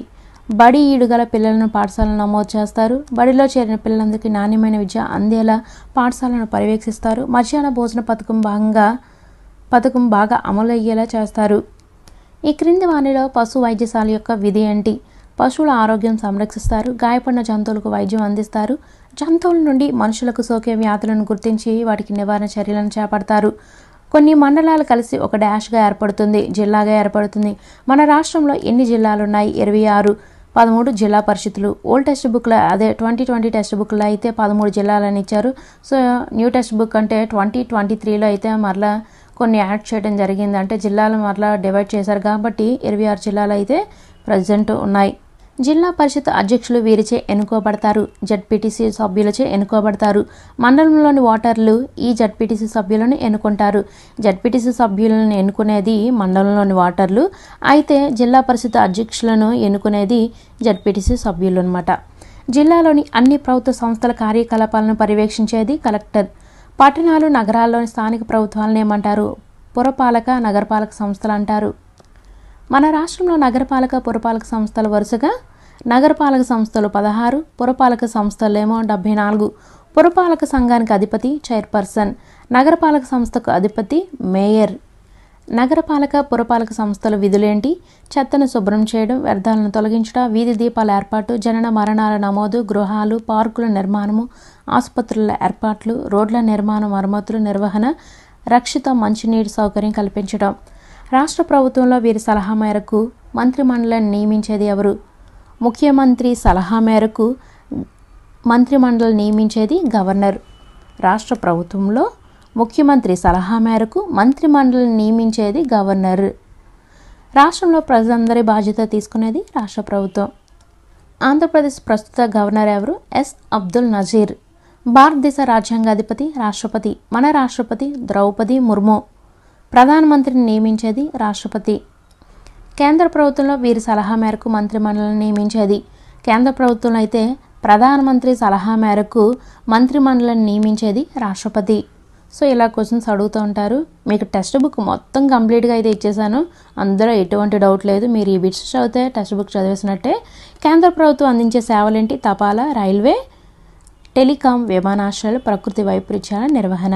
ఈ క్రింది వాక్యాలను పరిశీలించినట్లయితే రాష్ట్రంలో అత్యున్నత న్యాయ వ్యవస్థ హైకోర్టు, దేశంలో అత్యున్నత న్యాయ వ్యవస్థ సుప్రీంకోర్టు. 8th లెసన్ ప్రపంచాన్ని చూసి వద్దాం. 9th లెసన్ ప్రమాదాలు, ప్రథమ చికిత్స. ఫస్ట్ వన్, విదేశాలకు వెళ్ళడానికి ప్రధానమైన రవాణా వ్యవస్థలు వాయు మార్గాలు, జల మార్గాలు. ప్రయాణించడానికి తక్కువ ఖర్చుతో కూడుకున్న మార్గాలు జల మార్గాలు. క్రింది వానిలో విదేశాలకు వెళ్ళటానికి కారణం ఏంటి? ఉన్నత చదువుల కోసం, వివిధ ప్రదేశాల సందర్శన కోసం, క్రీడల్లో పాల్గొనడం కోసం, ఉద్యోగరీత్యా, వ్యాపార రీత్యా. మన దేశం నుండి విదేశాలకు ఎగుమతి అవుతున్న పండ్లు మామిడి, అరటి, దానిమ్మ. ఎగ్జామ్లో ఎగుమతి కాని పండ్లు ఏంటని అడగొచ్చు. విదేశాల నుండి మనం దిగుమతి చేసుకుంటున్న పండ్లు kiwi, dragon fruit, durian fruit. ఎగ్జామ్లో కూడా దిగుమతి చేసుకుంటున్న పండ్లలో లేనిదని అడిగాను, చూసుకోండి. మన ప్రదేశంలో దొరికే లేదా తయారు చేసే ఉత్పత్తులు లేక సరుకులు అధికంగా ఉంటే అవి ఇతర ప్రదేశాలకు పంపబడతాయి. ఈ పద్ధతిని ఏమంటారు? ఎగుమతి. ఈ ఎగుమతి ద్వారా విదేశీ కరెన్సీ అనేది లభిస్తుంది. ఇది ఆయా దేశాల ఆర్థిక వృద్ధికి సహాయపడుతుంది. ఎగుమతి. మనం కావలసిన సరుకులను ఇతర ప్రాంతాల నుంచి చేసుకునేది దిగుమతి. పివి సింధు పూర్తి పేరేంటి? పూసర్ల వెంకట సింధు. ఒలింపిక్ క్రీడల్లో భారతదేశం తరపున 2016లో ఒలింపిక్స్లో రజత పథకాన్ని సాధించిన మొదటి భారతీయ మహిళ ఎవరు? పివి సింధు. ఇక్కడ మరొక 2 క్వశ్చన్స్ ఉన్నాయి, చూడండి. ఒలింపిక్ క్రీడల్లో భారతదేశం తరపున ఏ సంవత్సరంలో ఒలింపిక్స్లో రజత పథకాన్ని పివి సింధు సాధించింది? ఇలాగ అడగొచ్చు. మరొకలా కూడా అడగొచ్చు. భారతదేశం తరపున 2016లో ఒలింపిక్స్లో పివి సింధు సాధించిన పథకం ఏంటి అని అడగొచ్చు. రజత పథకం. సో ఒక క్వశ్చన్ని 10 రకాలుగా మనం డివైడ్ చేసుకొని చదివినట్లయితే కంటెంట్ అనేది మన మైండ్లో ఉంటుంది. సో నెక్స్ట్ క్వశ్చన్ చూద్దాం. ఏ సంవత్సరంలో పివి సింధు ప్రపంచ బ్యాడ్మింటన్ ఛాంపియన్షిప్లో బంగారు పథకాన్ని సాధించింది? 2019. పివి సింధు ఆటల్లో పాల్గొనే సందర్భంలో ఏ దేశాలు సందర్శించింది? Switzerland, Malaysia, Rio de Janeiro. PV సింధుని భారత ప్రభుత్వం గౌరవించిన పురస్కారాలేంటి? పద్మభూషణ్, పద్మశ్రీ, రాజీవ్ ఖేల్ రత్న. ఎగ్జామ్లో పివి సింధుని భారత ప్రభుత్వం గౌరవించిన పురస్కారాల్లో లేనిది అని అడిగాను. నెక్స్ట్ వన్, ప్రఖ్యాత బ్యాడ్మింటన్ క్రీడాకారిణి అయిన పివి సింధుకు రాష్ట్ర ప్రభుత్వం ఏ ఉద్యోగం ఇచ్చి గౌరవించింది? Deputy collector. ఆంధ్ర కాశ్మీర్గా పేరు పొందిన ప్రాంతం లంబసింగ్. ఆంధ్ర కాశ్మీర్గా పేరు పొందిన లంబసింగ్ ఏ జిల్లాలో ఉంది? విశాఖ జిల్లాలో. ప్రపంచాన్ని గ్లోబల్ విలేజ్గా మార్చిన అంశాలేంటి? రవాణా వ్యవస్థ, సమాచార వ్యవస్థ. ఇవి ప్రమాదకరం. కిక్కిరిసిన ఆటోల్లో ప్రయాణించడం, బస్సులపైకి ఎక్కడం, వేగంగా మోటార్ వాహనాలు నడపడం, బస్ ఫుట్బోర్డ్ పై ప్రయాణం. ప్రమాదాలు జరగకుండా తీసుకునే చర్యలను ఏమంటారు? భద్రతా చర్యలు. ఎవరికైనా అనుకోని సంఘటనల వలన గాయాలు కావడాన్ని ఏమంటారు? ప్రమాదాలు. దీనిపై ప్రయాణం ప్రమాదకరం. ఫుట్ బోర్డ్ వైకల్యం ఉన్న విద్యార్థుల కోసం డాష్ నిర్మించాలి. ర్యాంప్ 2020 టెక్స్ట్ బుక్ చూసుకున్నట్లయితే రైలింగ్ అని ఉంటుంది. సో మీరు ఆప్షన్స్ కన్ఫ్యూజ్ అవ్వద్దు. మీకు ఆప్షన్స్లో ఏది ఇస్తే అది మీరు ఐడెంటిఫై అయితే చేయండి ఫ్రెండ్స్. రోడ్లపైన దాటడానికి డాష్ను ఉపయోగించాలి. జేబ్రా క్రాసింగ్స్ రోడ్డు ప్రమాదాలు నివారించడానికి ప్రతి ఒక్కరూ పాటించవలసిన నిబంధనలు. బస్ ఫుట్ బోర్డుపై ప్రయాణం చేయరాదు. కారులో వెళ్ళేటప్పుడు సీట్ బెల్ట్ ధరించాలి. కదులుతున్న వాహనాల నుండి దిగరాదు లేదా దూకరాదు. సాధారణంగా ఏ కారణాల వల్ల ప్రమాదాలు జరుగుతాయి? మితిమీరిన వేగం, అజాగ్రత్తగా నడపడం, సెల్ ఫోన్లో మాట్లాడుతూ వాహనాలు నడపడం. సాధారణంగా ఏ కారణాల వల్ల ప్రమాదాలు జరుగుతాయి? మద్యం తాగి వాహనం నడపడం, మనుషుల నిర్లక్ష్యం, అజాగ్రత్త, సిగ్నల్ దగ్గర ఆగకపోవడం. పడవ ప్రమాదాలు జరగడానికి ప్రధాన కారణాలు: అనుభవం లేని వ్యక్తులు పడవలు నడపటం, పరికరాల వైఫల్యం, సుడిగుండాలు, పరిమితికి మించి జనాలను ఎక్కించడం. బస్సు లేదా కారు ఢీకొట్టినప్పుడు, సైకిల్ మీద నుంచి కింద పడినప్పుడు, ఆటలాడేటప్పుడు, కొన్నిసార్లు గాయపడినప్పుడు ఆసుపత్రికి వెళ్లే లోపు బాధితుడికి అందించాల్సిన తక్షణ చికిత్సను ఏమంటారు? ప్రథమ చికిత్స. ప్రథమ చికిత్స పెట్టెలో లేని వస్తువు. నేను ఇక్కడ క్వశ్చన్లో లేని వస్తువు అని అడిగాను. ఎగ్జామ్లో అయితే అలా ఉంటుంది. ఇక్కడ ప్రథమ చికిత్స పెట్టెలో ఉండే వస్తువులు ఏంటి అని అర్థం ఇక్కడ. అయితే నేను ఇక్కడ ఎడిట్ చేయడం మర్చిపోయాను. దూది, tincture, iodine, ointment, medicated plaster, కత్తెర, bandage cloth, antiseptic cream, petroleum jelly, సబ్బు, జ్వరమానిని. ఇవి ప్రథమ చికిత్స పెట్టెలో ఉండే వస్తువులు. ఎగ్జామ్లో లేని వస్తువు ఏంటని అడిగాను. గాయాలకు ప్రథమ చికిత్స: తడి దూదిని ఉపయోగించి గాయాన్ని సబ్బు నీటితో కడిగి యాంటీసెప్టిక్ లోషన్తో కానీ శుభ్రం చేయాలి. దూదితో టింక్చర్, అయోడిన్ కానీ యాంటీసెప్టిక్ క్రీమ్ కానీ రాయాలి. గాజు గుడ్డతో కట్టి పైన ప్లాస్టర్ వేయాలి. కాలిన గాయాలకు ప్రథమ చికిత్స చూసుకున్నట్లయితే కాలిన గాయంపై కొంతసేపు చల్లనీరు పోయాలి. కాలిన గాయం తీవ్రమైనది అయితే లేపనం పోయాలి. కాలిన గాయం పైన ఏర్పడిన నీటి బొబ్బలను చదవకూడదు, కట్టకూడదు. ఐస్ ఉపయోగించకూడదు. కుక్క కాటుకు ప్రథమ చికిత్స: కుక్క కరిచిన ప్రాంతాన్ని బాగా సబ్బు లేదా యాంటీసెప్టిక్ లోషన్తో కడగాలి. గాయాన్ని ప్లాస్టర్తో కానీ గాజుగుట్టతో కానీ కట్టకూడదు. పాము కాటుకు ప్రథమ చికిత్స: మొదట కాటు వేయబడిన భాగాన్ని నిశ్చితంగా పరిశీలించి కుట్టినది విషసర్పమో కాదో నిర్ధారించుకోవాలి. సాధారణంగా పాము కాటుకు గురైన వ్యక్తి భయంతో స్పృహ తప్పి పడిపోతాడు. అతని భయం తగ్గించేలా మనం మాట్లాడాలి. విషం శరీరంలో ఇతర భాగాలకు వ్యాపించకుండా ఒక గుడ్డతో గాయం పై భాగంలో గట్టిగా కట్టాలి. పాము కరిచిన వ్యక్తి అచేతనంలోకి పోకుండా చూడాలి. తేలు కుట్టినప్పుడు ప్రథమ చికిత్సగా గాయాన్ని దేనితో కడగాలి? సబ్బు నీరుతో.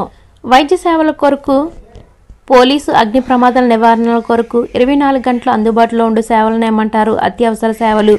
ఎమర్జెన్సీ ఫోన్ నెంబర్ చూసుకున్నట్లయితే 108. మనకు ఉచితంగా వైద్య సలహాలు అందించడానికి భారత ప్రభుత్వం ఏర్పాటు చేసిన ఫోన్ నెంబరు 104. పోలీసు నుండి లభించే అత్యవసర ఉచిత సేవ 100. క్రింది వాటిలో ప్రకృతి విపత్తులు చూసుకున్నట్లయితే భూకంపాలు, తుఫాన్లు, వరదలు. క్రింది వాటిలో కరోనా, కోవిడ్-19 వ్యాధి యొక్క ప్రధాన లక్షణాలు చూసుకున్నట్లయితే జ్వరం, దగ్గు, శ్వాస తీసుకోవడంలో ఇబ్బందులు. 10th లెసన్ భారత స్వాతంత్ర్యోద్యమం. 11th లెసన్ అవని నుండి అంతరిక్షానికి. ఈ 2 లెసన్స్తో అయితే ఇది కంప్లీట్ అయిపోతుంది ఫ్రెండ్స్. ఫస్ట్ వన్ భారత స్వాతంత్ర్య దినోత్సవం ఆగస్టు 15. భారతదేశంలో నెలకొల్పిన ప్రాచీన విశ్వవిద్యాలయాలు నలంద, తక్షశిల. ఒక వ్యక్తి లేదా ఒక సందర్భానికి గౌరవ సూచనగా నిర్మించబడిన ఒక విగ్రహం లేదా భవనాన్ని ఏమంటారు? చారిత్రక కట్టడం. తాజ్మహల్, ఎర్రకోట, హవా మహల్, సాంచి స్తూపం మొదలైనవి కొన్ని చారిత్రక కట్టడాలు. వాస్కోడిగామా ఏ దేశస్థుడు? పోర్చుగీస్. వాస్కోడిగామా ఏ సంవత్సరంలో భారతదేశానికి సముద్ర మార్గాన్ని కనుగొన్నాడు? 1498. వీటికి సంబంధించిన కోడ్స్ అయితే ఇయర్స్ ఏ విధంగా గుర్తుపెట్టుకోవాలో కోడ్స్ అయితే చెప్పాను. దాని యొక్క లింక్ డిస్క్రిప్షన్ మరియు కామెంట్ బాక్స్లో పెట్టాను ఫ్రెండ్స్. అవి చూసిన తర్వాత ఈ లెసన్ అయితే నేర్చుకోండి. బాగా ఇయర్స్ అనేవి గుర్తుంటాయి. భారతదేశానికి వర్తకం కోసం వచ్చిన వారి వరుస క్రమం: పోర్చుగీస్ వారు, డచ్ వారు, ఫ్రెంచ్ వారు, బ్రిటిష్ వారు. చూడండి, ఇవి గుర్తుపెట్టుకోవాలంటే ఫస్ట్ పోడా ఎక్కడికి పోడా అంటే పో అంటే పోర్చుగీస్ వారు, డా అంటే డచ్ వారు. నెక్స్ట్ ఎవరు? ఫ్రెంచ్ వారు, బ్రిటిష్ వారు. మన దేశంలో ఈస్ట్ ఇండియా కంపెనీని స్థాపించిన వారు బ్రిటిష్ వారు. బ్రిటిష్ వారు భారతీయ రాజ్యాలను జయించి ఏ సంవత్సరంలో పాలించడం ప్రారంభించారు? 1757. మొదటి స్వాతంత్ర్య సంగ్రామం 1857. 1857లో భారతదేశంలో వివిధ ప్రాంతాల్లో ప్రజలు బ్రిటిష్ వారిపై తిరుగుబాటు చేశారు. భారత జాతీయ కాంగ్రెస్ ఏర్పడిన సంవత్సరం 1885. మహాత్మా గాంధీజీ స్వాతంత్ర్య పోరాటంలో చేరిన సంవత్సరం 1919. భారత జాతీయ కాంగ్రెస్ భారతదేశాన్ని వదిలి వెళ్లాలని బ్రిటిష్ వారిని డిమాండ్ చేసిన సంవత్సరం 1942. సహాయ నిరాకరణ ఉద్యమం, ఉప్పు సత్యాగ్రహం అనే ఉద్యమాలను చేపట్టిన వారు Mahatma Gandhiji. Do or die అనే నినాదాన్ని ఇచ్చిన వారు Mahatma Gandhiji. Do or die నినాదంతో ప్రారంభించిన ఉద్యమం క్విట్ ఇండియా ఉద్యమం. చివరిగా బ్రిటిష్ వారు మన దేశాన్ని వదిలి వెళ్లిన తేదీ 1947 ఆగస్టు 14. భారత రాజ్యాంగం రూపొందించబడిన తేదీ 1949 నవంబర్ 26. భారత రాజ్యాంగం అమలులోకి వచ్చిన తేదీ 1950 జనవరి 26. గణతంత్ర దినోత్సవం జనవరి 26. జతపరచనండి కింద వాటిని. బ్రిటిష్ పాలన స్థాపన 1757. భారత జాతీయ కాంగ్రెస్ ఆవిర్భావం 1885. స్వాతంత్ర్య పోరాటంలో గాంధీజీ నాయకత్వం 1919. క్విట్ ఇండియా ఉద్యమం 1942. ఇయర్స్ అయితే కోర్స్ చెప్పాను, మర్చిపోకుండా వీడియో డిస్క్రిప్షన్ మరియు కామెంట్ బాక్స్లో ఇచ్చాను చూడండి ఫ్రెండ్స్. బెంగాల్ విభజన 1905. సహాయ నిరాకరణ ఉద్యమం 1920. ఉప్పు సత్యాగ్రహం 1930. యూరోపియన్లో భారత సముద్ర మార్గం కనుగొన్న సంవత్సరం 1498. బ్రిటిష్ పాలనపై ప్రజలు తిరుగుబాటు చేసిన సంవత్సరం 1857. సముద్ర మార్గం ద్వారా ప్రపంచాన్ని చుట్టూ వచ్చిన మొదటి వ్యక్తి ఫెర్డినాండ్ మాజిలాన్. ఈయన పోర్చుగీస్ నావికుడు. క్రింది వానిలో భూమికి నమూనా గ్లోబ్. ఇది భూమి మీద రకరకాల ప్రాంతాలను గుర్తించడానికి ఉపయోగపడుతుంది. గ్లోబ్ మీద నిలువుగా గీబడిన ఊహారేఖలను ఏమంటారు? రేఖాంశాలు. గ్లోబ్ మీద అడ్డంగా గీబడిన ఊహారేఖలను ఏమంటారు? అక్షాంశాలు. కొన్నిసార్లు ఇవి కన్ఫ్యూజ్ అవుతూ ఉంటాము. నిలువుగా అంటే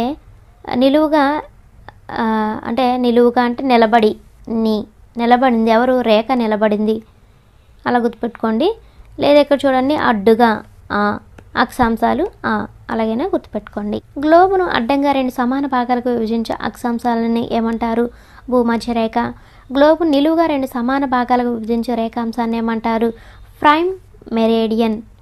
వివిధ దేశాల గడియారాలు వేరువేరు సమయాలకు చూపించడానికి గల కారణం ఏంటంటే భూమి చలనం. మనం నివసిస్తున్న భూమి చలిస్తూ ఉండటమే దీనికి కారణము. భూమి తన చుట్టూ తాను తిరగడాన్ని ఏమంటారు? భూభ్రమణం. భూమి తన చుట్టూ తాను ఒకసారి తిరగడానికి పట్టే సమయం 24 గంటలు. పగలు రాత్రి ఏర్పడటానికి కారణం భూభ్రమణం. భూమి తన చుట్టూ తాను తిరుగుతూ సూర్యుని చుట్టూ తిరగడాన్ని ఏమంటారు? పరిభ్రమణం. భూ పరిభ్రమణానికి పట్టే సమయం 365 రోజులు. ఋతువులు ఏర్పడటానికి కారణం పరిభ్రమణం. పరిభ్రమణం వల్ల ఋతువుల్లో మార్పులు సంభవిస్తాయి. సూర్యుడు మరియు సూర్యుని చుట్టూ పరిభ్రమిస్తున్న గ్రహాలను కలిపి ఏమంటారు? సౌర కుటుంబం. సూర్యుని కక్షలో ప్లానెట్స్, ఆస్ట్రాయిడ్స్, తోకచుక్కలు, ఇతర పదార్థాలు ఉంటాయి. సూర్య కుటుంబంలో భూమి ఎన్నవ స్థానంలో ఉంది? 3వ స్థానంలో. సూర్యునికి దగ్గరగా ఉండే గ్రహము బుధుడు. సూర్యునికి అతి దూరంగా ఉండే గ్రహము వరుణుడు. సౌర కుటుంబంలో మనకు వేడిని వెలుతురుని ఇచ్చేది సూర్యుడు. సూర్యుని చుట్టూ పరిభ్రమించు ఖగోళ వస్తువులను ఏమంటారు? గ్రహాలు. గ్రహాల చుట్టూ పరిభ్రమించు వాటిని ఏమంటారు? ఉపగ్రహాలు. భూమికి గల ఒకే ఒక సహజ ఉపగ్రహము చంద్రుడు. ఇది భూమి చుట్టూ పరిభ్రమిస్తుంది. చంద్రుడు భూమి చుట్టూ ఒకసారి తిరగడానికి పట్టే సమయం 27 రోజులు. సౌర కుటుంబంలో ఉండే గ్రహాలు బుధుడు, శుక్రుడు, భూమి, అంగారకుడు, బృహస్పతి, శని, యురేనస్, నెప్ట్యూన్. ర్యాకెట్లను ఉపయోగించి అంతరిక్ష కక్షలోకి ప్రవేశపెట్టిన మానవ నిర్మిత ఉపగ్రహాన్ని ఏమంటారు? కృత్రిమ ఉపగ్రహం. భారతదేశపు మొట్టమొదటి కృత్రిమ ఉపగ్రహము ఆర్యభట్ట. భారతదేశం ఆర్యభట్ట ఉపగ్రహాన్ని కక్షలోకి ప్రవేశపెట్టిన సంవత్సరం 1975. Last one. చంద్రయాన్ 2 కృత్రిమ ఉపగ్రహాన్ని ప్రయోగించిన తేదీ జూలై 22, 2019.